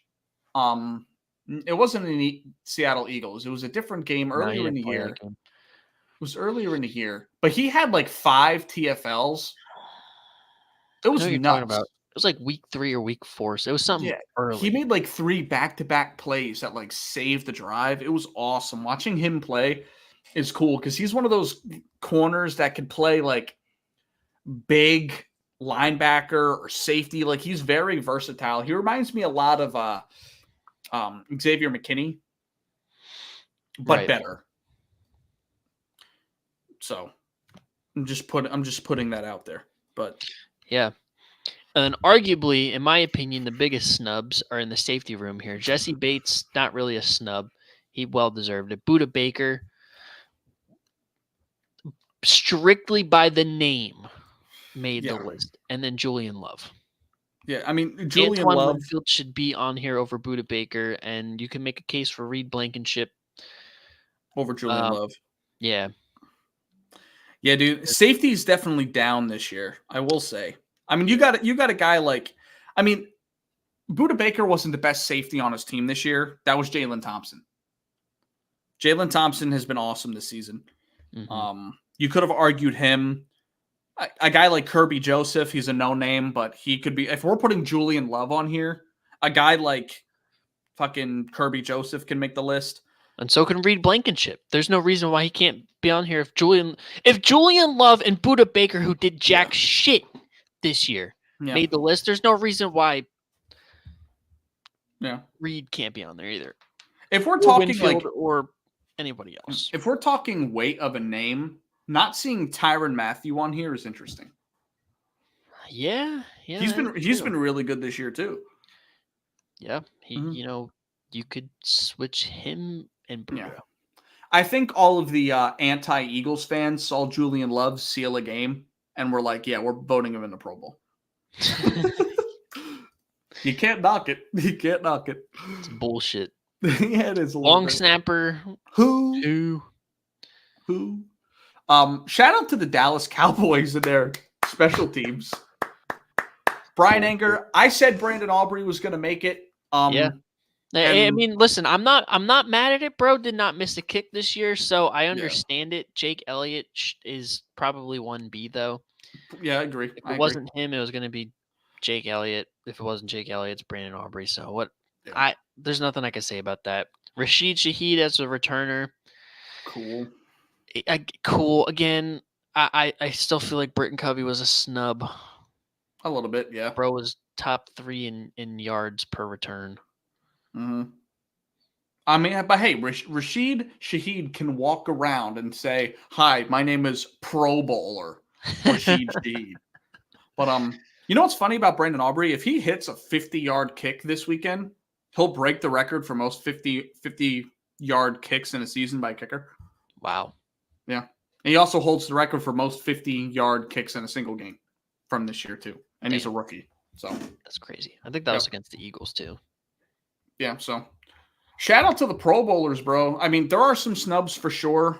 Quincy's egregious. Yep. Who else did we mention that was egregious? I think L'Jarius Antoine Winfield, L'Jarius Sneed. Yeah. Reed Blankenship. I wouldn't go that far. I'm going to. If Julian Love is getting run,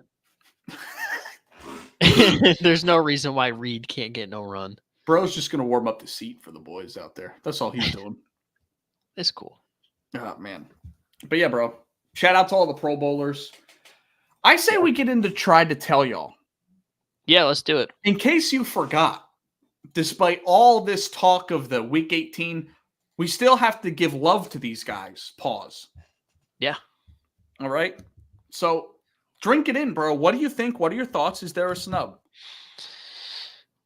Not that I can think of. I really do like these performances. I'm a big fan of Lamar Jackson love. He's been by far the best quarterback over the last month and a half of football. Yeah. And I mean, I don't know. Joe Flacco. True. Ravens balling in December, I guess. Yeah. No. He's my pick for MVP, and he just pretty much put a stamp on it, blowing out the Miami Dolphins. 5 total touchdowns, 321 yards passing, 18 for 21. That's ridiculous. Bro, they said this man can't throw. He's not quarterbacky enough. I don't think he can, to be honest. I don't know, bro. 321 yards, 158.3 passer rating seems pretty quarterbacky to me. I think they're going to get beat in the divisional, to be honest. Seems pretty quarterbacky to me. It does. Perfect passer rating, which is awesome. Yeah. Yeah. We've seen a few of those this year. Tua had one. Dak had one. Lamar had one. Brock had one. Yep. I think Matt Stafford had one early in the year with just Puka. Yeah. Jalen had a game where he had like a 0 passer rating in the first half and 158 in the second half. Yeah, that's wild. Yeah, I think that was a Buffalo game. Don't quote me on that though. Yeah. But yeah, shout out Lamar. I love the love for Lamar. Mm-hmm. I was gonna put CD on here, who had that 200 and some yard game. Only reason I didn't is because I felt that Amari Cooper last week had a better week. He had one more touchdown and like 50 more yards. And I felt like I would have been downgrading there. Now, someone doesn't have to top Amari to get on the list, but I just felt that Sabonis and Halliburton deserve this love because what they did this week was awesome. So, yep. So we spoke about Lamar. Sabonis, 22 points, 23 rebounds, 12 assists, and a double overtime close win against the Magic at home. And he played all of the fourth quarter and the overtimes with 5 fouls. So that was really the kicker for me. And I love my 2020 games. I had who did I have on the list earlier this year for a 2020 game? Hold up. Wait a minute. What? 43 assists? Read it. Over 2 games. Okay. I thought that was a single stat line. 12:28, 12:30. I was gonna say no. What? That would have been the NBA record by like. That's 15. what I'm saying, bro. I'm like, wait a minute. No. Okay. But yeah, shout out Sabonis, triple double. He also had 2 blocks in this game, which is crazy because Domantas Sabonis averages 0.3 blocks. So shout out. And then Halliburton, I had to put him on this list because I'm a Tyrese Halliburton truther. 43 points, 43 assists, 2 turnovers in a 72-hour span, back-to-back games of 20 assists. In game 1, he had 20 assists, which broke the Pacers' single game record. And then he went and had 23 the next 2 nights from then and broke it again, which is outrageous. And he won both of these games, one on the road, one in the Garden. I mean, one at home against the Knicks. So, yep. I wanted to put him on here just for the 2020 game alone, back when he had the first one. And then he had a second one. I was like, yeah, I'm putting him on this list. I did that like that night when he had the second 2020 game. Yeah. So, shout out these 3 guys. There's a few snubs. I mean, CD, obviously. Giannis against Wemby last night was unreal. Mm-hmm. But I had to give love to these guys because I don't think I've put at least Lamar and Sabonis. I know I haven't put on the list before. Yeah, bro. I've never seen Domantas Sabonis before. Mm-hmm. Not on Try to Tell Y'all. No, I think Tyrese has been before, but definitely the first time I've seen Domantas. Yeah. Hey, bro. Domantas. He hooped. Yeah, bro. Instead of Domantas, it's Domantas. Yeah. Domantas Sabonis. Yeah. I know. A little bit of a. We just don't have to discuss it. Spell check. That's cool. We just don't have to discuss it. So. Oh man, I like it. I like this week's. yeah, picks. dude. I'm All with right, that. we need to have a dialogue about what the hell's going on in the NFL in Week 18. Yeah. So I say we start. Yeah, we start with this, and then we'll look at the scenarios for this week, huh? Yeah. Yeah. No, I agree. Yep. I mean, we could talk a little bit about Lions Cowboys. I really want to talk about Cardinals Eagles. I got a lot of thoughts about my birds. Bro, we need to address. I am breathing down your shaft. Only down 2 games. Pause. I'm down Time down out. 2 games to you when I was down 10 early in the year. Yeah, Yeah, bro. I'm coming back. bro. You need to pick a different choice of words, bro. Breathing down your shaft is insane. I'm just keeping it entertaining for the folks watching at home. That's all. We're still batting better than Colin Cowherd, so that's all I can. That's all I care about. Nick Wright don't got nothing on us. Pat and AJ too. We're actually batting better than they are. Yeah, we're just better in general. Better than everybody. Mm-hmm. And another both of us week going above 500, so that's pretty elite. Yep. So controversial call happened in the Detroit-Dallas game. Yep. I blame the refs for making that call, but I also blame the Lions for trying to go for 2-3 times in a row. Like, I feel like you get that bullshit call and you get moved back to like the 7, you just kick it. Take your chances in overtime. Your offense is playing well. Your defense is playing well. I would have rolled the dice if I were them and gone to OT, especially after that call. So I can't really blame the refs for Detroit getting overly emotional and saying, no. Again. That's just the nature of MCDC, though. Yeah. Biting kneecaps. Yeah, bro. He's not trying to go to OT, bro. He's trying to end this shit today. It was big enough that it got a referee crew demoted for the playoffs. Mm-hmm. That was the same. Go ahead. I forget who I was listening to. It might have been as a former. I think it was a former player. Said that they don't understand why there's so many crews. Oh, it was Aaron Rodgers, your boy. He was saying that there should be only like 4 crews for the entire playoffs, the best 4.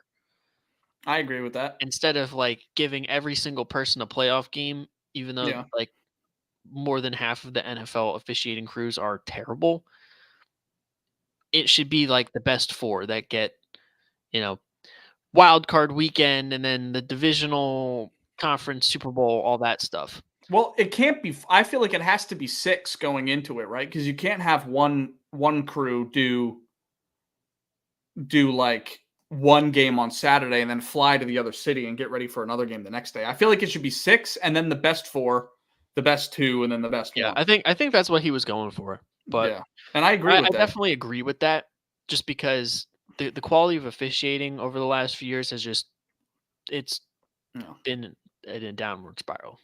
I think the NFL should just pay Gene Steratore $1 million to do the playoffs and be done with it. Should just pay you and me $1 million to do the playoffs. No. Well, okay. Any playoff game that does not involve the Jets or anybody in the AFC. Well, listen, you're NFC. Good. You're cool, bro. You don't have to worry about the Jets. I'm fine in the West. I'm fine in the West, bro. Just don't have him on an Eagles game because he's going to start calling all the shit on us. Well, yeah, we can't be in an Eagles game. We can't be in a Niners game, a Cowboys game. We can't be in those games because that's a problem.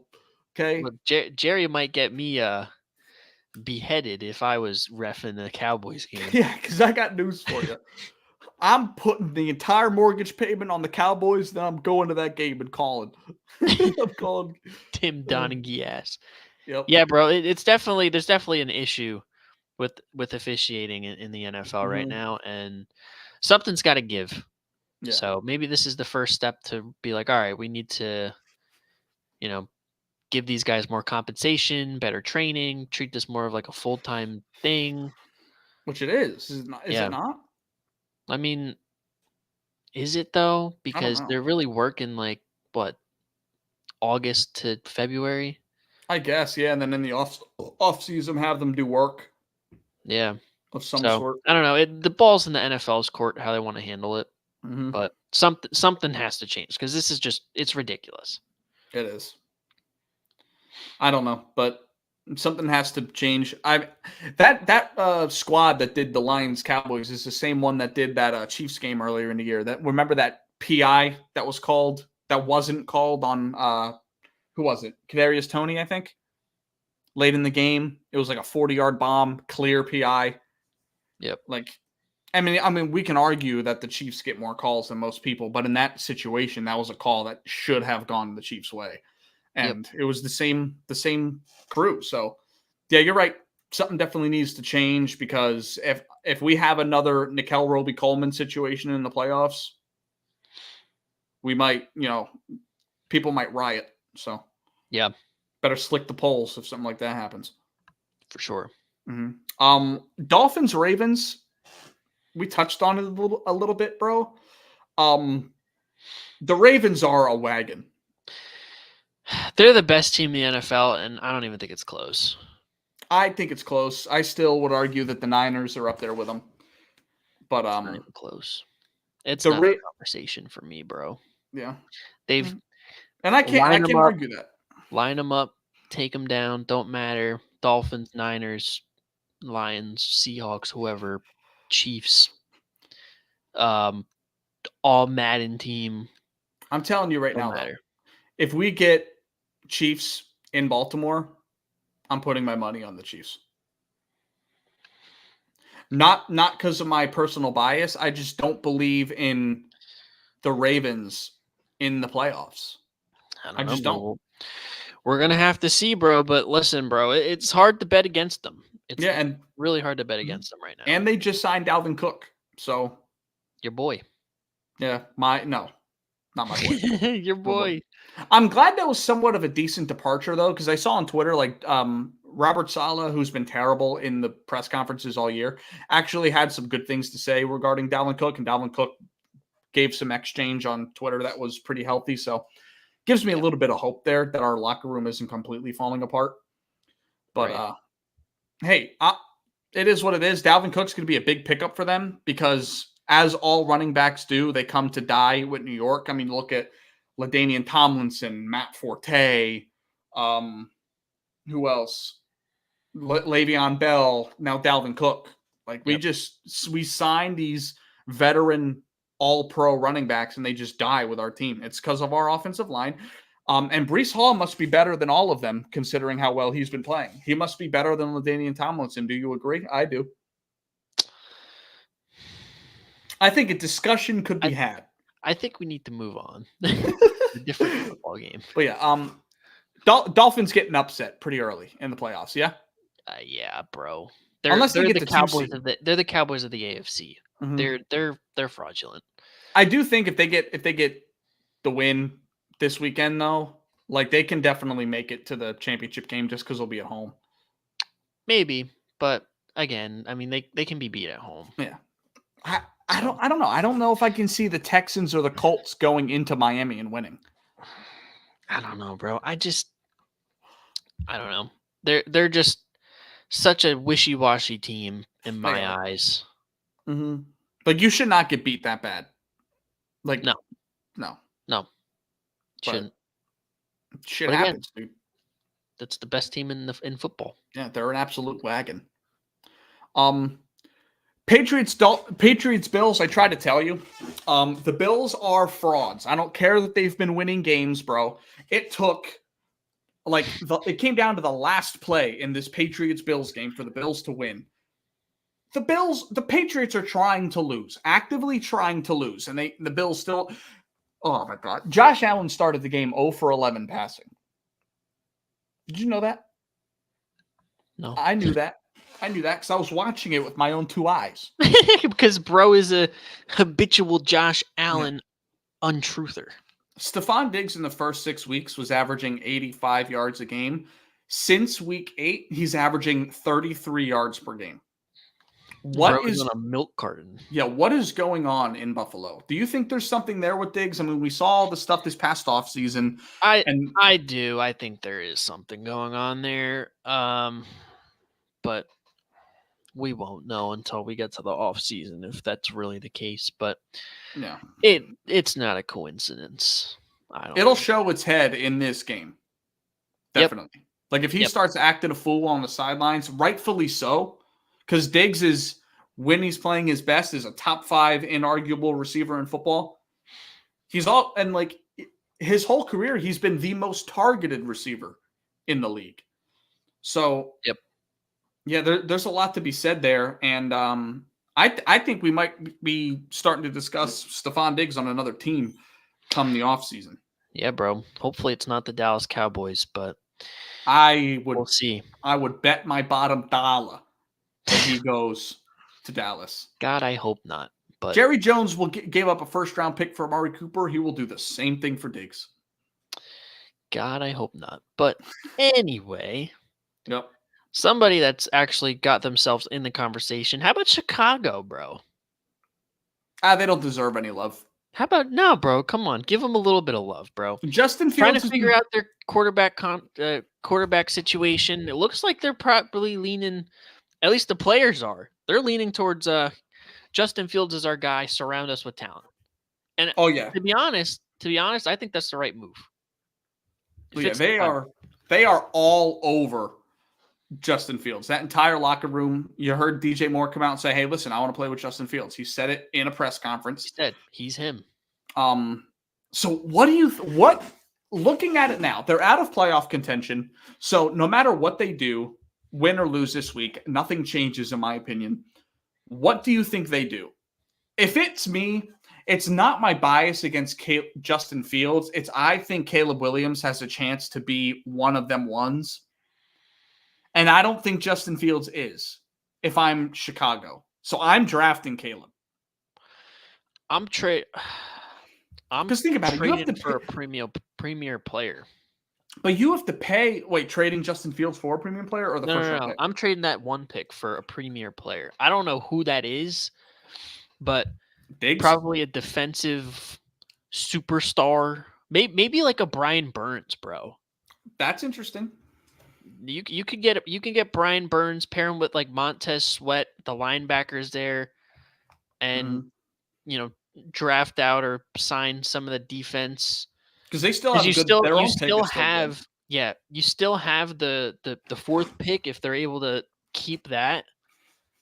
You can draft Marvin Harrison and boom, DJ Moore, Marvin Harrison, Cole Kmet. Now just drop another running back in there and maybe an offensive lineman, and you got a good offense, in my opinion. Yeah. I don't think they're as far away as you think they are. I think they are with Justin Fields. I think there's a proven. I don't think so, bro. I think there's a proven ceiling on him at this point. I don't think so, bro. He struggles on the road. If he can't get outside of the pocket, he's no good. Bro, listen, I'm telling you, bro. I mean, let's just do this. I'm not saying they're going to be a Super Bowl contender, but a playoff. I'm saying like a playoff team. Mm-hmm. They're not as far as you think they are. Well, let's just do this, okay? Just a quick exercise, because you also have to think. All these teams are thinking about. We need a arguably top 5 quarterback in our conference, or else we're not competing. I think Caleb Williams has that chance. I don't think Justin Fields is. So I'm going to name NFC quarterbacks. You tell me who's better. Okay, bro. Why are we doing this, bro? Just because. Why not? Because at some point we have to realize that Justin Fields just isn't that good, and he probably won't be. How much of a jump did he take from last year? Not much. So obviously Dak, you take Dak, right? Bro, I'm not doing this Justin Fields list thing, bro. I just wanted to give some love. I'm not doing this hate. Right. It's not hate. Save it for another day, bro. It's not hate. I'm just trying to think about what the front office is thinking. I feel like there is a ceiling on Justin Fields that arguably could be Caleb Williams' floor. So, I mean, the biggest question mark is, can a USC quarterback play well in the NFL? Because we haven't seen that. But I think Caleb Williams is one of the ones. Who do you think would trade for the number 1 pick? Yeah. Who would move up? I don't. New England. I don't see them making a trade like that. If anything, they'll trade down and draft fucking Michael Penix at the end of the first. Maybe. Hey, crazy idea. Denver. Yeah, I could see it. They might have to give up a guy like, I don't know, Justin Simmons though. I was just gonna say that. Give up your aging safety, who's an All-Pro. That's an idea. We'll see. We'll see. There's plenty of time for that to happen, but shout out Chicago. I can't wait for I love football, but I can't wait till the offseason because that's my favorite part. Yeah. Of the whole year. The offseason is the best season for the NFL. Yeah. But yeah, shout out the Bears. Yeah, shout out them. To be honest, I don't really want to talk about these next 4 games. I want to just kind of touch on the Eagles and then probably keep it moving. Yeah, I'm with that. What the fuck, bro? What the fuck? It was beautiful. I was in a house full of Eagles fans during this, and I was just loving every second of it. I was screaming at my TV from kickoff in the 3rd quarter all the way to the end of the game. Mm-hmm. I having time to think about it, I have a lot different perspective than I did post game on Sunday. Obviously, post game Sunday, I'm like, bro, it's over. We look defeated. We look broken. Will shattered. Locker room broken. I was all the way out. I'm not saying I'm all the way back in. Yeah. I'm kind of in the middle because, obviously your eyes tell you, this was fucking terrible. Yeah, the film tells you that. Yeah, bro. The issues are very foundational. Scheme is just inept situationally. And it's just there is no fucking way you can fix it in 2 weeks. No. And make a Super Bowl run. Then AJ Brown comes out the other day, and I see you rolling your eyes, bro. AJ Brown comes out the other day and takes accountability and says it's on the players, and goes back to the Seattle game where they had the pick that sealed the game, or I think it was, I don't know if it was that play or the one to AJ that caused all the controversy between him and LB, where they audibled out of whatever they called, whatever Nick and Brian called. Mm-hmm. And he was like, it's all on, one guy doesn't execute, the whole play's cooked. So it's it's on us as players. And he said, Nick sat up there and lied to the general public to cover the player's ass. Now, I don't know how much of that is true, but that is crazy. What coach is just going to sit up here and gaslight the entire public saying, oh yeah, bro, it's my fault. I just wanted to see if we could draw a flag. When in reality, it was the players and you didn't want to throw them under the bus. It's just such a weird situation, but I don't know. AJ Brown talking about how close we are. Maybe it's a little bit of gaslighting. Maybe it's a little bit of hopium. But listen, bro, if AJ Brown's in, I'm in. I'm in. And listen, from an outside perspective, let me just put it this way: it's awesome to see post games and locker room interviews like that, and it's good. It's good chemistry and good words to put out there for the team to see. But I mean, Adam Thielen can come out and say, bro, listen, we're close. This team's great. I have full faith in Bryce Young, and bro, they're sitting at 2-14. So like, Yeah.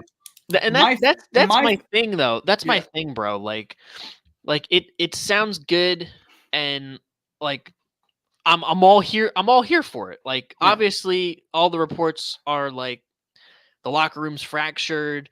Nick Sirianni's lost the locker room, this, that, and the third. It's good to have him come out and say, like, no, we're riding with Nick, we're riding with Brian.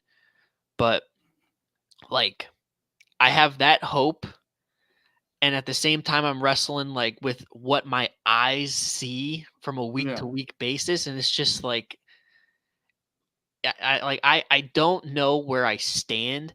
Yeah. Do I think we can salvage something? Yes, I do. Yeah. You look at the guys on this team who have experience in the postseason. I mean, we have Super Bowl winners. A good portion of this team went to the Super Bowl last year, so they know what it takes to get there.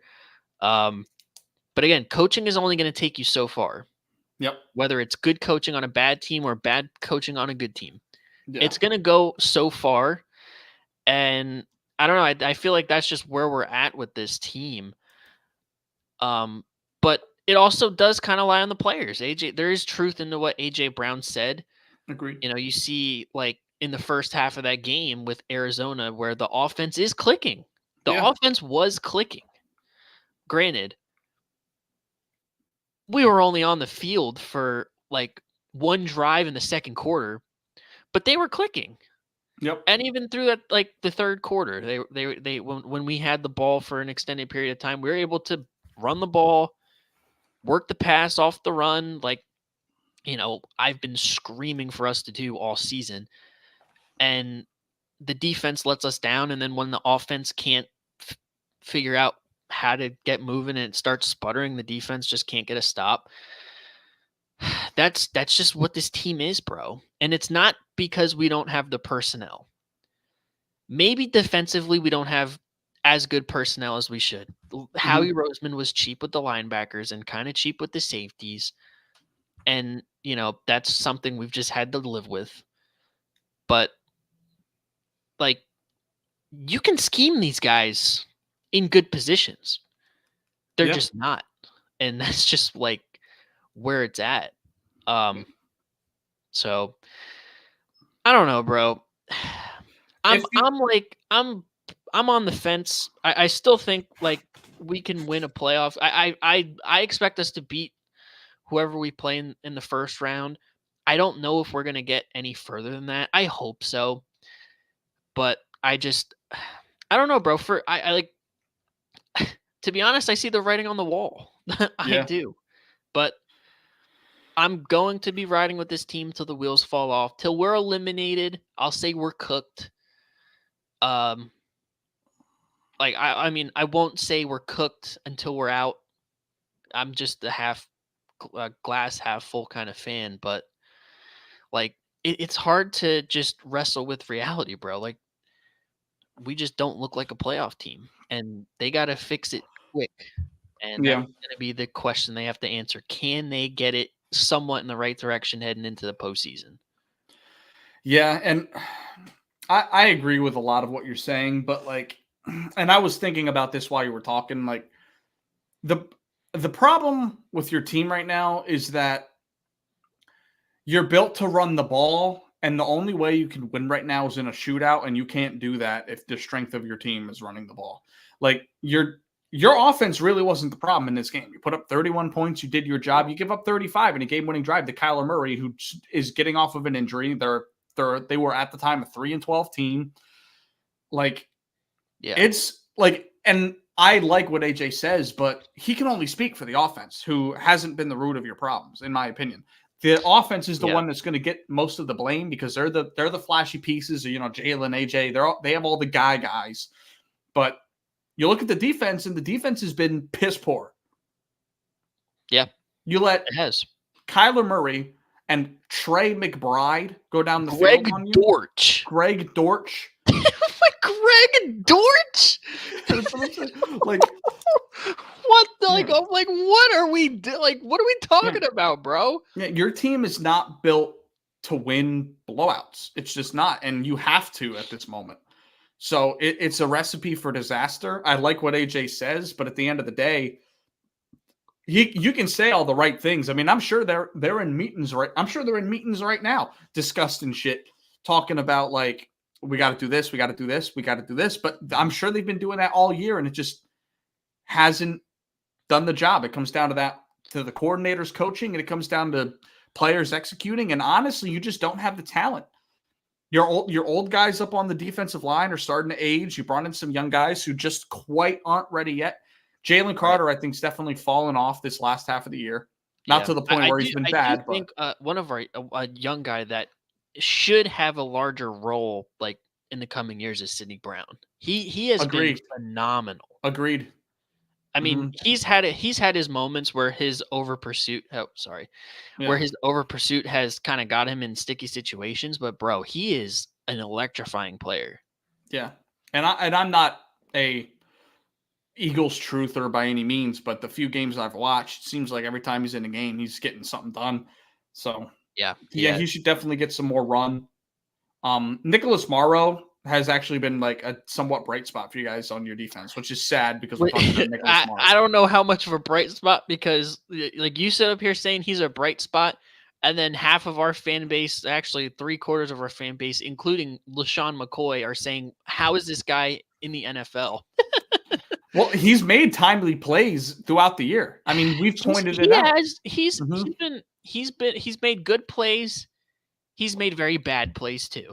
Like it's like the James. Well, that's your whole defense at this point. I mean, we just watched James Bradbury, a arguably all-pro corner, give up 92 yards on a game-winning drive to Drew Lock. You know what I mean? So like, yeah, it's like I said. I mean, everybody wants to say we don't have the players. I mean, yeah, some of our guys are getting older, especially on the D line, but yeah. It's not like we don't have the personnel. Like that's the misconception I see everybody running around with, and like everybody's been saying, and that's just been circulating. It's not true. We have talent on the defense. You do have talent. Mm-hmm. It's the scheme. Yeah, the scheme's not working. Are just incompetent. Yeah. Like, and Matt Patricia can only do so much because the defense has been installed all season. He can't really change much, so he has to operate within the framework of Sean Desai's defense, which absolutely fucking sucks. Yep. But again, bro, it's like I don't know. Like I'm kind of ready for this season to be over. Yeah. And when we do ultimately get eliminated at whatever point it is, like I'm going to be looking at this offseason as very critical in terms of coaches because, in my opinion, I feel like Nick Sirianni next year should have a short leash and have a hot seat similar to Brandon Staley. Granted, I know he just came off a Super Bowl. It's a hot take. Give him another year. Get some good coordinators, though, because Nick Sirianni's not an X's and O's type of guy. No. We know this. His first 8 weeks as an NFL head coach, he was calling the plays. We're 2-6. We looked like we couldn't even run a high school offense. He gives the play calling duties to Shane Steichen. We turn into a Super Bowl contender overnight. It's not a coincidence that he's left and now we look like shit again. Yeah. So I think I don't know how you want to attack it with the offense, but I do definitely think defensively, if you want to stick with Matt Patricia and let him put his own spin on the defense, cool. But I think we should try to pluck some of these defensive coordinator candidates, like Al Harris on the Cowboys. I would snatch him up in a second. I feel like he would be a great candidate. Former Eagle too. But something has to get done. I feel like it's a coaching thing first and foremost, and obviously defensive personnel wise, but that's going to be tough, bro. Yeah. Like I don't know how he's working a tightrope here. Yeah, and this Jalen contract kicks in this next year, right? Yeah. Yeah, so it's going to get a hell of a lot tighter. I mean, it's not an outrageous deal, but it's it's still a big jump. So. Yep. I mean, I don't expect Brandon Graham to be back. I wouldn't doubt if Kelsey was gone, if Fletcher Cox was gone. Yeah, I don't know if they're gonna all be back, which is so. unfortunate that they have to go out like this. But Mm-hmm. who knows? Hey, you never know, bro. Anything could happen. The only thing giving me hope is that the 2012 Baltimore Ravens looked like this, and they ended up going and winning the Super Bowl. So who knows? Yeah, but they had Joe Flacco. Yeah, and Joe Flacco is a Hall of Fame quarterback. But let's move on. They didn't have AJ Brown on the outside, bro. That's true. They did have Jacoby Jones. They did have Jacoby Jones. They did. They did. They didn't have an AJ Brown or DeAndre Swift. They had Ray Rice. Yeah. That's a name we're not supposed to say in this program. I know we've never discussed it, but that's not a name we can discuss. But shout out for being honored at the Ravens game. No wonder they put a beating on the Dolphins.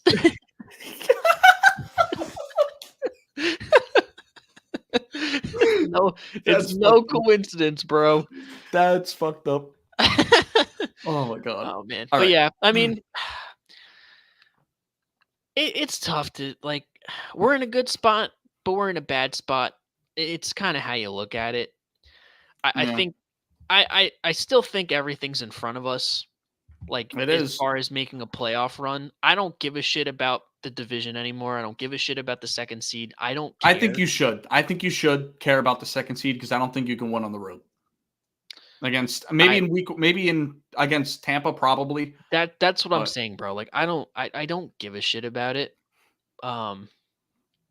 But I'd much rather you be at home against Dallas than on the road in. We're not going to, and we're gonna get into these picks here. I don't think they're losing to Washington. I don't think it's happening. So yeah. All right. I would like it to, but I can't see it. Yeah. I mean, real quick, we'll run through these last couple. Shout out to the Saints keeping their dreams alive. They go into this weekend as a potential contender for the playoffs. The Bucs control all their destiny still, so shout out to them. San Francisco locked up the 1 seed as well, as we suspected they would against a subpar Washington team. Brock Purdy played pretty well. Steelers, shout out Mike Tomlin, another year of above 500 football, so good for him. Chiefs did some good things in that game, despite Travis Kelce being a non-factor. Rashee Rice, bro. Rashee Rice has been electric these last 6 weeks. He had another I think it was 7 catches, 120 something, and a touchdown this past weekend. He's been awesome. Yeah, and then obviously Jordan Love on Sunday Night Football. Bro, that might have been one of the coolest games I've watched this season because he was just making every throw. Yeah, bro. He was spinning the rock, bro. He was. That back leg freaking 40-yard dot across the middle of the field. You can tell he's been in the room with Aaron Rodgers one too many years. Yeah, you can tell he plays just like Aaron. Yeah, and he's having a season similar to what Aaron Rodgers did his first year starting. So shout out Jordan Love. I think they have their guy of the future, dude. I mean, we look at it now and we think, well, they're not that good. And that, and, we had this conversation earlier in the year, and you were like, bro, there's no excuses, whatever. I'm like, you got to give these guys time. And now we're seeing, he's starting to show flashes, give him another year, surround him with guys. He's going to be better next year. Yeah. He's going to be a lot better next year. I think I'm definitely coming around on him. And I didn't factor in too much how bad the weapons were. You know what I mean? I left that off for myself a little bit. The running game's been this season because Aaron Jones and A.J. Dillon out of the lineup a lot. But they've been pretty mid. Yeah, but shout out to the Packers. Jaden Reed. Yeah. And shout out to Jordan Love on the road, in a division rival's territory. It's a good game there. So, all right, before we move into these picks, we need to look at some of the playoff scenarios, okay? Because there's a lot, and we need to discuss it. Okay, so we'll start in the NFC. We'll just go down the list a little bit. Okay, so we all know the Dallas-Philly drama if Dallas wins, they win the division no matter what, and the Eagles fall. If the Eagles win, Dallas has to lose. I'm not discussing the ties because we don't really get If we ties. tie, Yeah. yo, could you imagine if we tied with the New York Giants on Sunday? All I'm Dude, saying I is if honestly Tyrod Taylor beats you. Nah, that's not happening.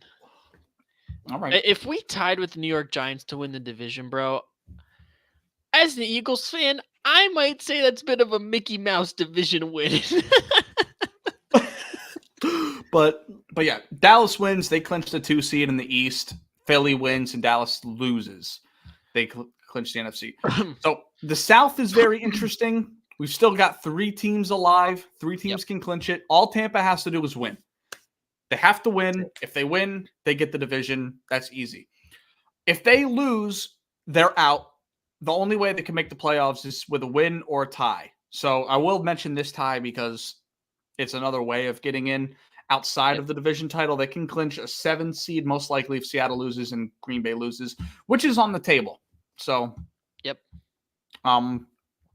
New Orleans, all they have to do is win, and Tampa has to lose. So, I believe Tampa plays Carolina this week. So, that's And New Orleans plays Atlanta, which is kind of tough. That's a huge game. Yeah, that's a huge game. That's the NFC division title on the line right there.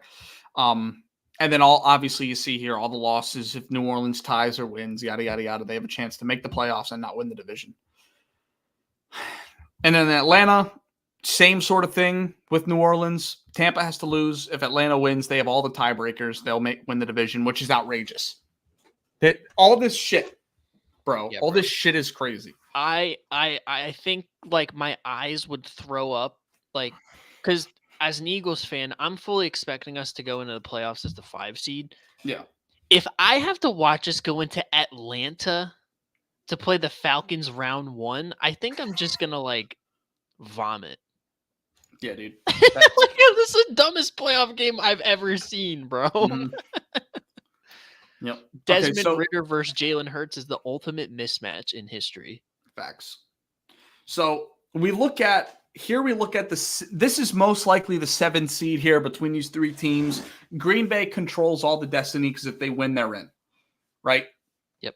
So Seattle, the only way they make it, Seattle wins, Green Bay loses, and Green Bay, I believe, is playing Detroit? Or is Green Bay playing Chicago? Green Bay's playing Chicago. So, I mean, it's frisky. That's a frisky team. Those damn Bears, they're frisky. So that's possible.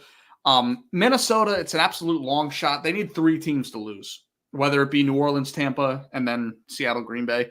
They're most likely out of it. I don't expect all 3 of those teams to lose. I think if it's me, Tampa's probably winning the division, and Green Bay is probably going to win to get in. Yeah, I agree. Mm-hmm. So that I think that's where it sits as of right now. So that's the NFC. Lot of shit going on in the NFC. Yep. 2 divisions still up for grabs. The bottom playoff spot's still available. Same sort of situation with the 2 and the 5 seed over in AFC. We've got Miami, but except they play each other. So we got Miami at home against Buffalo to decide the AFC title.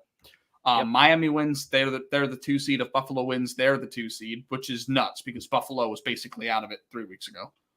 Yeah.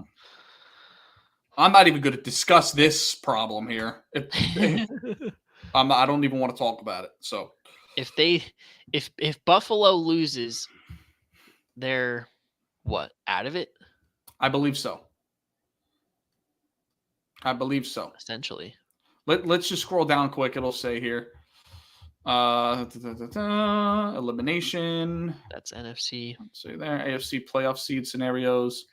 Obtain 6 seed with a law. Okay, so Jacksonville and Pitt, basically Jacksonville and Pitt have to lose for Buffalo to get in if they lose. As the 6 seed. Yeah. As the 7 seed. Oh God, it's even worse.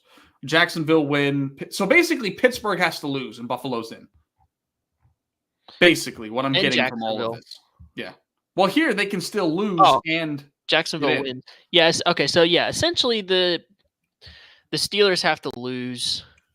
And Buffalo's in regardless, mostly. Right. So that's where we sit with Buffalo. So there's a chance Buffalo can miss the playoffs or be the 2 seed. Wild. KC's locked in there. So where is my NFC? Here we go. San Francisco's locked. Wait, we already did NFC, did we? Yeah. Yeah, we did. What am I, crazy? You are crazy. I am. Am I farther than where I was supposed to be? No, here we you go. are. Scenarios. Right. With that being said, because that's really all it really is. I mean, it's the AFC South. Jacksonville controls their destiny. They have to win. Indianapolis can win the division if they win and Jacksonville loses. Houston can also do it with the same way. They have to win and Jacksonville loses. So Jacksonville is in the driver's seat for the AFC South. Yep. Cleveland's locked in. Shout out Cleveland, I guess. But yeah, a lot of big time games in the AFC. And what I think I'm gathering is if Buffalo and Pittsburgh loses, we could see 3 AFC South teams go to the playoffs.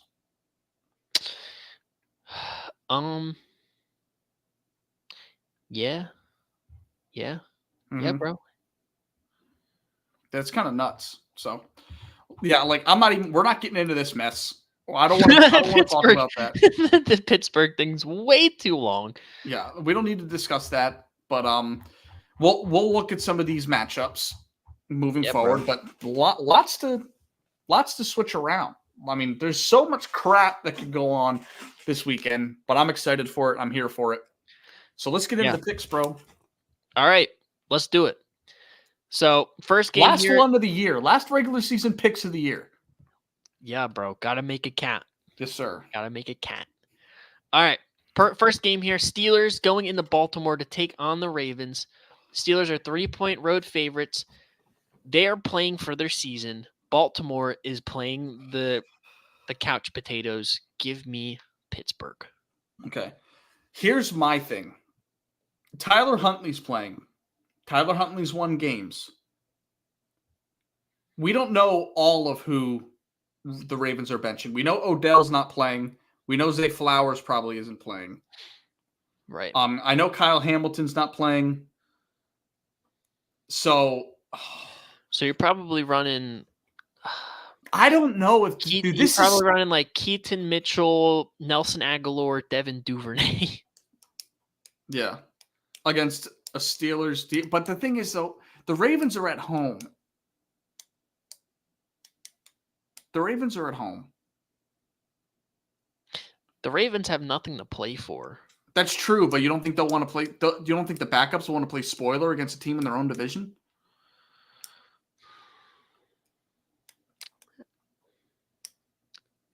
Maybe.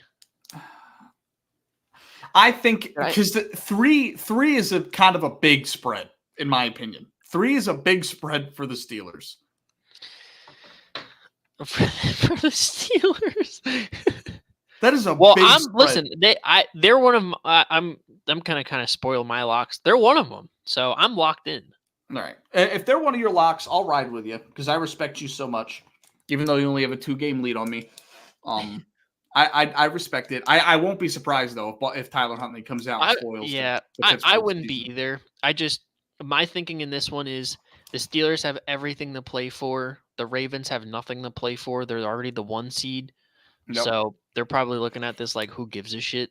But hey, I mean, stranger things have happened. So it would be kind of funny to see the Ravens spoil there. But who cares? Here's the game that actually does mean something. Houston in Indianapolis taking on the Colts. This is a toss-up. Yeah, this is for all the marbles. Yeah. Despite Jacksonville. So whoever wins this game has a chance of making it.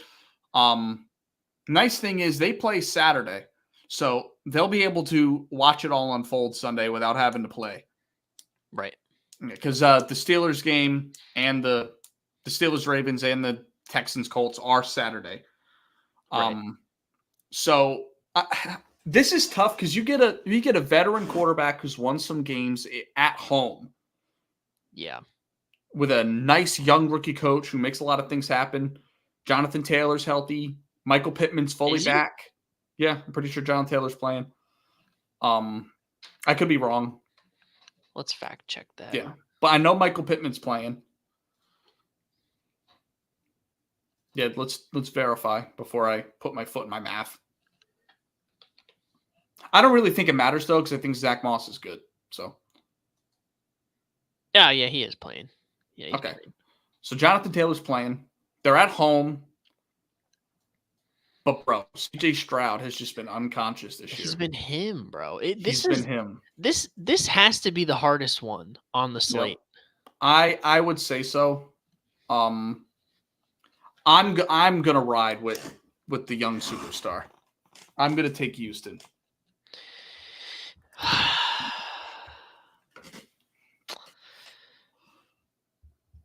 Yeah, bro, I'm with you. Yep. I'm with you. See, a CJ Stroud statement game,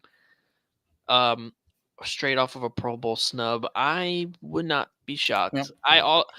Again, like we said about the game above, I would not be shocked if Indianapolis wins this one. Yeah, I won't be either. I think Houston won their prior matchup earlier in the year. I think so. But that to me doesn't really matter that much, especially in this situation. Oh no, it was Indianapolis. I'm sorry. Okay, it was Indianapolis. Okay. And what's cool too is the Steelers is really the team that can kick either of those losers out of the winners out of those playoffs. Because remember, it doesn't matter if Jacksonville wins; it's all up to the Steelers controlling the Texans and Colts' destiny. So if both those teams watch the Ravens beat the Steelers, they have a hell of a lot higher of a chance of making the playoffs in a win. So it's a crazy situation, but I think I'm gonna take the young superstar. We got a defensive rookie head coach versus offensive rookie head coach. I love football, but I'm taking CJ Stroud, bro. I love it. I love CJ Stroud. Nico Collins is a dog. So I'm with you, bro. I'm with you. Mm-hmm.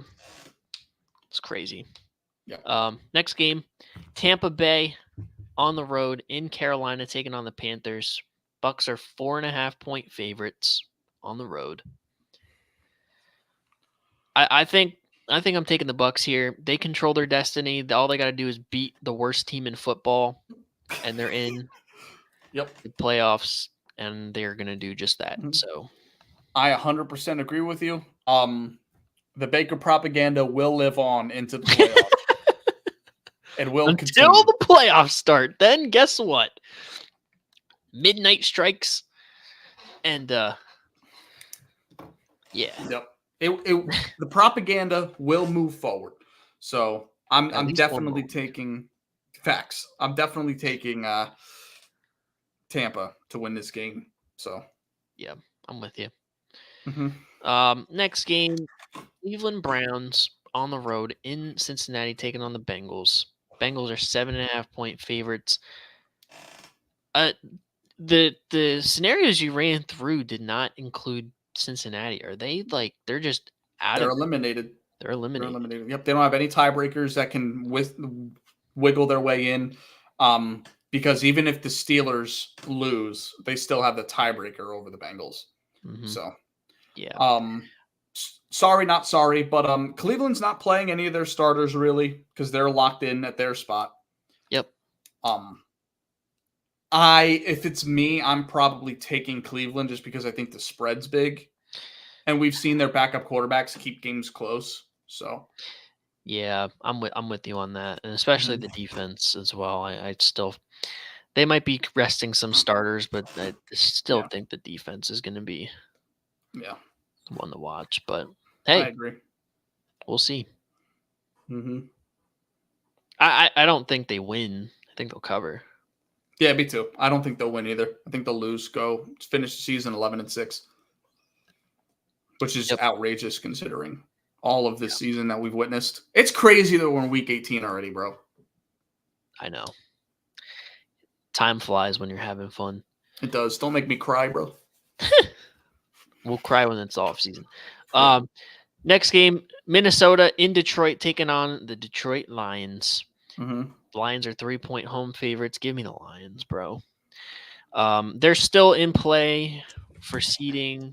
But are they playing their guys? I think they are. I don't know. Let's look, because a lot of their like articles on ESPN usually tell me. Even heartbreaking loss, news on Baker. I don't know. It looks like they're playing their guys. Yeah. Give me Detroit. I agree. Couldn't agree with you more. Minnesota's playoff dreams of watching 3 other teams lose and them win will die at 1 p.m. 1 p.m. on Sunday. Poor guys. Oh man. I mean, I could see it being a close game, because the Vikings are going to try to win to get in the playoffs, but they'll also try to play spoiler and make the Lions stay lower down in the seeding. So yeah, because their path, I believe, is Eagles and Dallas lose, they get the 2 seed. The Lions, yeah. Yes. So, but yeah, I'm right. I'm with you. I like Detroit. They'll be playing for it, but it's not going to happen. One of the two is going to happen. So, agreed. Next game, the New York Jets in Foxborough taking on the Patriots. Wow, buddy. I don't really give a shit about this one. No, it's an absolute snoozer between between 2 teams that had high hopes. This one may say is a tank off. Yep. We all there was a lot of talk in the media that the AFC East might be the best division of football. All the teams could have been above 500. And here we are. They are a combined 10-22 going into this Week 18 matchup. So tough. I'm taking Pittsburgh because Belichick owns the Jets. Pittsburgh? In Foxborough. Yeah, I'm taking Pittsburgh. I'm taking the Can't you tell how down bad I am? Oh my god, I'm bro. down bad. But no, I'm taking New England at home because Belichick owns the Jets in Foxborough. So that's my argument. Yeah. But I would like to see it win. I mean, we're out of the sweepstakes now for a good tackle, so we might as well just keep winning. Yeah, that's true. I think I'm with you, bro. All right. I think Bill Belichick goes out on top. I think goes out on top. I think he's done after this season. I think he goes out on top. Done for good or done with the Pats? With the Pats. Okay. Yeah, he will be the new Dallas Cowboys head coach. No. The Dallas Cowboys fall the flat on new their Eagles defensive coordinator. Bro's not downgrading, bro. Everybody not named the Chiefs will be making calls. Everybody not named the Chiefs will be making calls. I hope to God we call Bill Belichick about a defensive coordinator role. You wouldn't take him as a head coach over Sirianni? I would. It doesn't fit the timeline. It does. Win now. No, bro. It doesn't fit the Sirianni timeline, bro. I'm giving Sirianni 1 more year. Bring him in as a DC. And if shit goes south, give him a head coach. He's going to get offers as a head coach. I can't fire Nick Sirianni, bro. You have to trade this for Belichick. This offseason, I can't. You have to trade for Belichick. You're not going to trade for him as a DC. Fired. I don't think they're going to fire him. I think because he just re-upped his contract at the beginning of last year and for 5 years. So I don't think they'll cut him. Yeah. I don't know. We'll see. He might just lose player personnel responsibilities and just be coach. Maybe. I don't know. We'll see. I feel like sorry, Matthew Slater. You're getting cut. Yeah. Sorry. We can't keep you, buddy. 16-year veteran. 28-year veteran. Yeah. Bro's been in the league since Jesus Christ was born. Facts. All right. Next game here. Another one with big stipulations. Atlanta Falcons in the Superdome taking on the New Orleans Saints. Barring a Tampa Bay loss, this would be for the NFC South. Yep. Saints are 3-point favorites at home. I like the Saints at home. Yeah. Taylor Heineke against that defense. That's my thought. Yeah, I'm right there with you. Mhm. I mean, these two offenses against each other's defense is really interesting, but Yeah. yeah, to me it comes down to Derek Carr versus I guess Taylor Heineke. I thought it was Desmond Ritter. Oh, it might be that even better. Yeah, bro. Yeah, I'm picking Derek Carr any day of the week, especially when there's a game like this with implications. So, Yeah. Yeah, Derek Carr does that. Low key. yeah, bro. Derek Carr does that shit. You know what I'm saying? Yeah, he gets you to a wild card game. He does. Shout out Derek Carr. Everybody's sleeping on Derek Carr, bro. By far, one of the biggest disappointments this season, the Saints. But shout out Yeah, Derek bro, Carr. you were like, I mean, hey, I was right there with you, but Yeah, we were like, they you could were be competing driving for the the one train. seed. I was sitting as co-pilot. You were Bro. conductor of the Saints train this offseason. No more than 4 months ago were we discussing the New Orleans Saints as the potential one seed.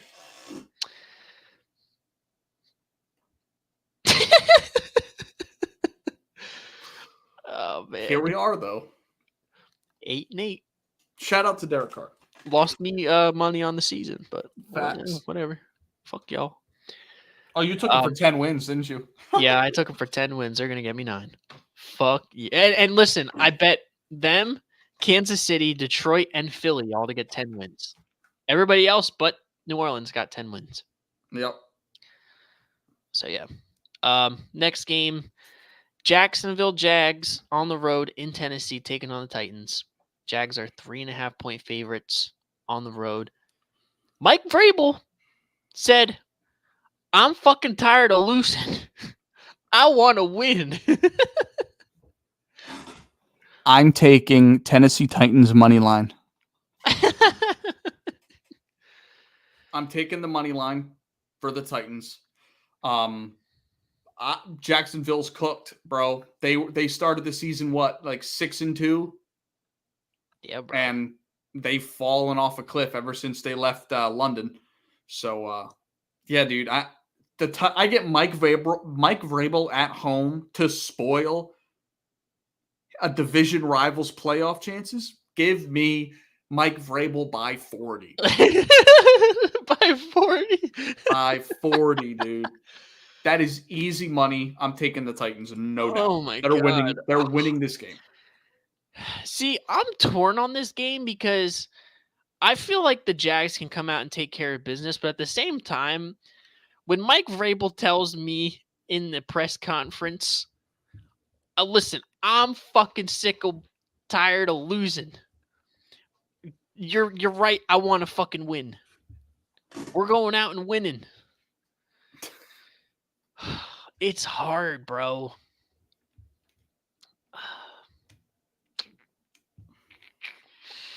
I'm gonna go with Jacksonville.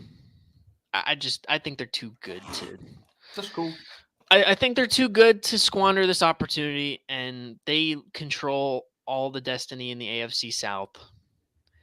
And they will watch this game between the Steelers and Texans Colts and be like, all right, we know we got to take care of business, and they'll do that. Hell yeah. All right, that's cool. Listen, bro, I've been on the Tennessee Titans ban train Better late than never to hop off your propaganda, bro. Join the club. Listen, bro, just because I was on the train doesn't mean I had one arm out the window. Okay? Bro said that with the New Orleans Saints. Yeah, I got off the bandwagon, but it's not that I believe in the Titans. I just don't believe in the Jags anymore. I don't. Yeah, I don't. So. Did it for 1 week. Mm-hmm. I got one more in me. Yeah. All right. Seahawks on the road in Arizona taking on the Cardinals. Seahawks are 3-point road favorites. They got a playoff berth on the line here. Mm-hmm. coming fresh off of a win. Arizona playing more spoiler. I'm taking Seattle in this situation. Reason being, the Cardinals are too close to a really, really good draft pick. And that win last week, the only reason they won last week is because Jonathan Gannon was returning against the Eagles. It's the only reason they tried to win that game, and you know that to be true. Yep. This week's Nice. different. I don't see them. It is a division rival, so they're going to try. But at the same time, I think the higher-ups are going to call down to the field and be like, hey, what do you say we called 3 straight halfback dives after 2nd and 20? What do you say we do that? Yeah. So, yeah, I'm with you. I think Seattle's going to come out here and take care of business, punch their ticket to the playoffs. yep. I do believe the same thing here in this game. Chicago on the road in Lambeau taking on the Packers. Packers are 3-point favorites. Both these teams have been hot, but Green Bay with the chance to go to the playoffs. Chicago, Justin Fields, that whole thing. I'm going to go with Green Bay here. They're at home. Jordan Love has been phenomenal. Yep. Can the Bears play spoiler and they're out of playoff contention? Sure, but after seeing what they did to Minnesota, it's hard to go against that. Yeah, I'm actually going to take Chicago. I'm not a Justin Fields fan, but they have the number 1 pick locked up at 7-9, which is nuts. So they're going to do everything they can to win this game. They are going to try so hard to win this game. It's not even funny. They might be trying harder than the Packers, and the Packers are alive for the playoffs. I love the idea of Chicago, maybe not even winning, but sniffing that 3-point range there and just barely either upsetting them or coming super close. So I like Chicago, actually. Yeah, I can see it, but again, I will say I do have a 5-0 record on betting the Bears this season. So just saying. Like when I really feel like they're going to cover, I'm 5-0. Okay, we'll see. Mm-hmm. Next game, Chargers at home against the Kansas City Chiefs. Oh, we don't really give a shit about this one. 3.5 points is the spread. Chargers are favored. Blaine Gabbert starting for the Chiefs. Travis Kelce will be playing because he's 18 yards off of 1,000. Yeah. And Blaine Gabbert says he's going to do anything in his power to get him there. Give me Kansas City. Yeah, I like Kansas City against Easton Stick, bro. That's food. Yeah. I'm not gonna Blaine Gabbert against Easton Stick is food. I don't really know that. I just mean that food. Blaine Gabbert against Easton Stick is food. Blaine Gabbert's been around the block. Yeah, he has. He's spun the rock a couple times. Yeah, he's spun the rock. You know what I'm saying? Yeah. I'm from around the way. Weaving with something. Oh man. Next game, Broncos on the road in Vegas, taking on the Raiders. Raiders are 3-point home favorites. Broncos are eliminated, correct? I don't know. I think so. I think they are. Yeah, they are. They are. Okay. Yeah. There's a bit of thought it was a toss-up, but it's not. Yeah, both these teams eliminated. Neither of these. Yeah, you're probably right. I think I'll ride that train with you, bro. I don't know. I mean, when you're in this situation, you're not in competition. When you're in purgatory for the draft, like they are, you just try to get a win, and they want to keep Antonio Pierce as their coach, so they're going to try to keep winning out with him. So yeah, you're probably right. Yep. I like that. I like the Raiders as well. Yep. Last game we ever see of Russell Wilson as a Bronco. Yep. Actually, he's not even a Bronco anymore, really, because he's not playing. Jared, the last game of Jared Stidham. Yeah. Yeah, pretty much. Yep. All right, next game here. Eagles on the road in New York taking on the Giants. Eagles are 5.5-point favorites on the road. I'm taking the Eagles. Reason being, we're playing all of our starters. That's really about it. You are playing all your starters. We're playing all of our starters, yeah. Oh yeah, you should be. Yeah. Duh. Yep. What am I We're saying? playing. Yep, we're playing all of our starters. We have everything in front of us. Playing the Giants, with all due respect. Brian Daboll trying to No shot, bro. spoil. No shot, bro. No shot, bro. I'm not saying it's gonna happen, but I'm just floating the idea out there. I'll give you this. 10.5 points, or what was it? 13. That was a lot. 10.5 last week. That's a lot. We can cover 5.5, surely. Well, I mean, last week you didn't even cover plus 2.5. Just saying. So, oh man, no. Listen, the Eagles will win this game. Yeah, I think we get back on track with this one this week. I don't know. Okay, let's bump the brakes. You're back on track. My get back on track is look half decent. Okay, when I say get back on track, I mean we look presentable going in the playoffs. Like you win the football game. Is that what we're talking? We win the football game by at least one touchdown. All right. I'm okay with that. I'm taking the Eagles. Yep. Rams going into San Fran. Both these teams are not playing like their starters. Yep. Because Carson Wentz is starting at quarterback for the Rams here. Oh, I'm taking the Rams, bro. Yeah, bro. You kidding me? Give me the fucking Rams. Lock it in. Let's go, bro. Bro, Carson Wentz gonna be playing like hey, you know what? Too life depends on it. You know what? I'm giving us a bonus point if we get this game correct. We get +2 to the win column if Carson Wentz wins this game. I'm with that. All right, but yeah, the Rams will cover here. I don't actually we should have thought this more through. San Fran's probably gonna beat the piss out of them, to be honest. But let's run with Carson. Fuck it. Who's starting for Sam Darnold? Probably. That's. It's sad that we're talking about this in 2024 as it's a toss-up between Carson Wentz and Sam Darnold. In a Week 18 game with second and third stringers playing like it's a preseason game. Sam Darnold knows all about playing with the preseason guys. That's true. Carson Wentz doesn't. All right, next game here. Dallas on the road in Washington taking on the Commanders. Dallas is 2 touchdown favorites on the road.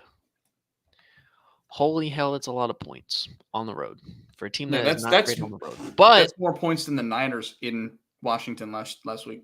Yeah, but Washington is bad. But at the same time, they beat the brakes off of them last year. But did Dallas really have anything to... They did. They were still in play for the division last year and got smoked. I think Dallas wins, but do they cover that spread? I think I'm leaning towards no. Yeah. I think. Because they're playing for the division. Yeah.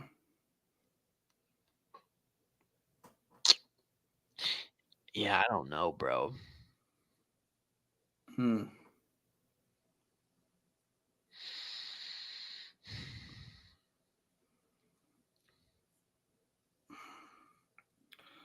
I don't know. I don't know either. I think let's just take Dallas, and if we're wrong, we're wrong. Yeah, I'm with that. I hope I'm wrong. I hope they lose, bro. Yeah. That would be such a Dallas thing to happen to. It would. Oh, man. All right, game of the week, bro. Yep.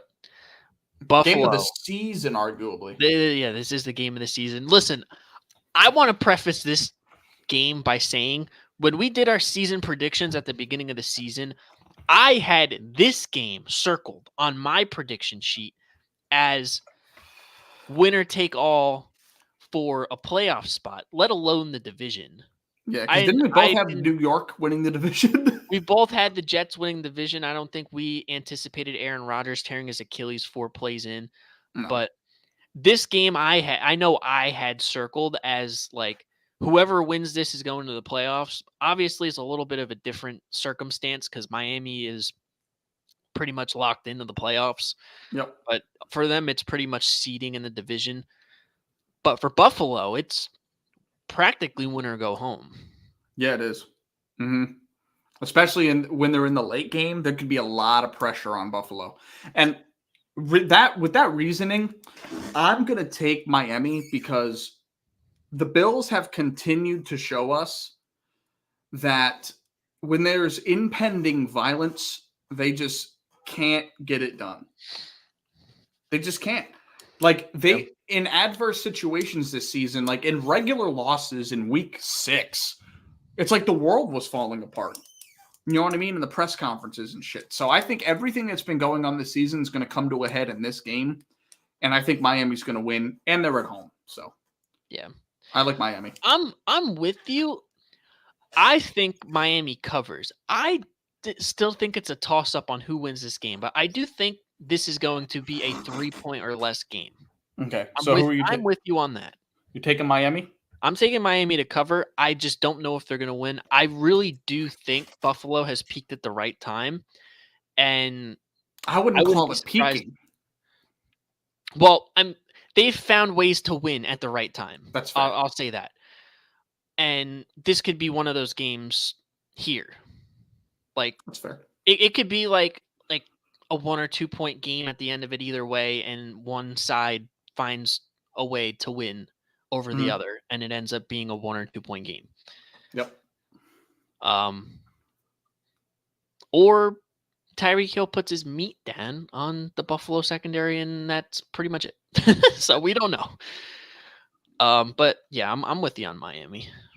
Okay. I'm expecting a close game though, because I really do think Buffalo is going to be playing like their life depends on it. Whether Josh Allen throws 4 picks or 4 tuds. He might do both. He might do both. You're right. So we'll see. That'll be a hell of a game to watch. But yeah, I'm bro. with you there. Lots, and more lots of shit going on in this week 18.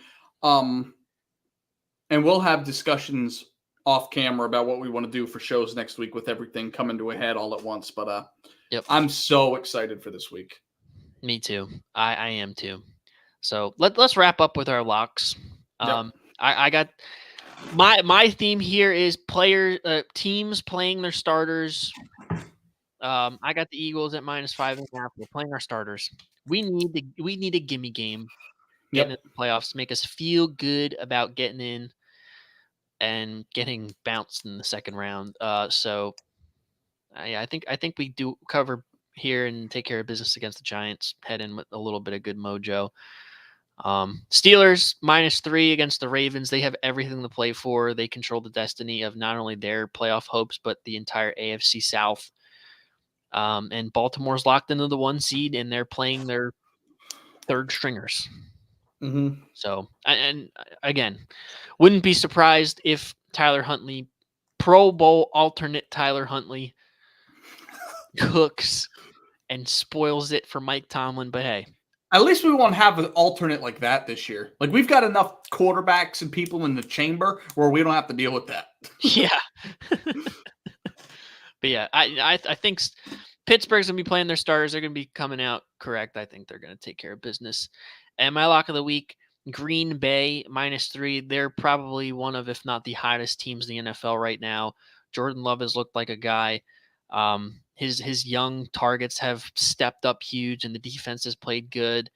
And they're at home with a playoff berth on the line. So I'm locking in the Jordan Love propaganda.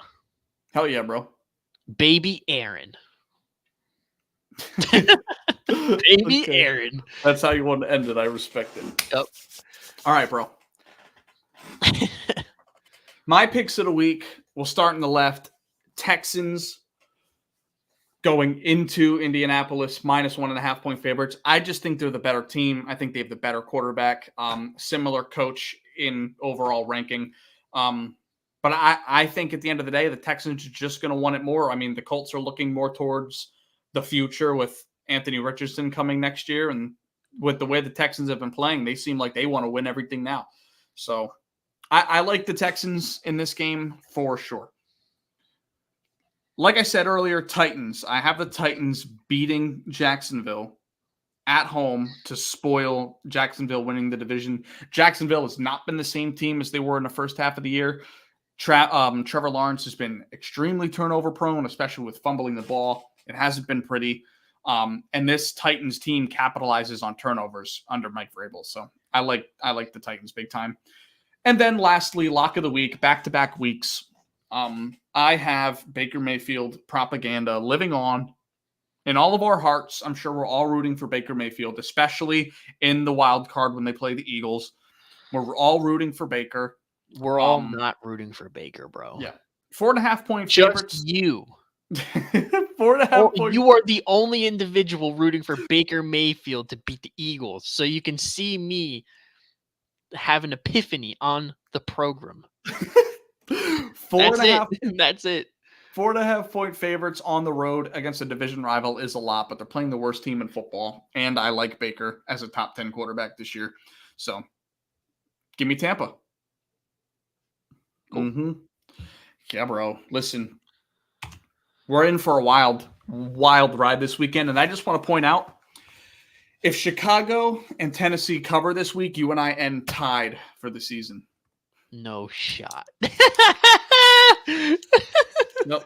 I wanted to pick 3 games apart from you just so I had a chance to jump you, but it would only make sense if we tied this year. It would only on be our perfect if you and I ended with the same record. Yeah, it would only make sense, bro. But we'll see. Yeah, I'm super excited. Thank you guys so much for listening to the Day One podcast. Make sure you pay attention to our Facebook feed and our Twitter feed, where we will announce any future shows, whether we do 2 next week like we're thinking about doing. We'll discuss it. But yeah, make sure you guys tell a friend to tell a friend. Whether you're on a boat or a bus or a plane, you can get Day One podcast content anywhere, okay? You can watch that shit on YouTube, Facebook. You can see it on Twitter. You can see our TikToks. Make sure you're tapped in and make sure you're subbing and following every single feed because you're a loser if you don't. I'm sorry. You're a loser if you don't. It's just how it is. It's free, bro. Listen. Yeah, it's free. It's 2 thumb taps. Yeah, hit the like button. Hit the subscribe button. It doesn't cost you anything. It helps the algorithm push out our content. So yeah, it does. Do it. Yeah. Do it. Don't be a weenie. All right. Yeah, don't be a weenie. Anyways, guys, I'm Kyle. That's Anthony. Catch y'all later. Peace.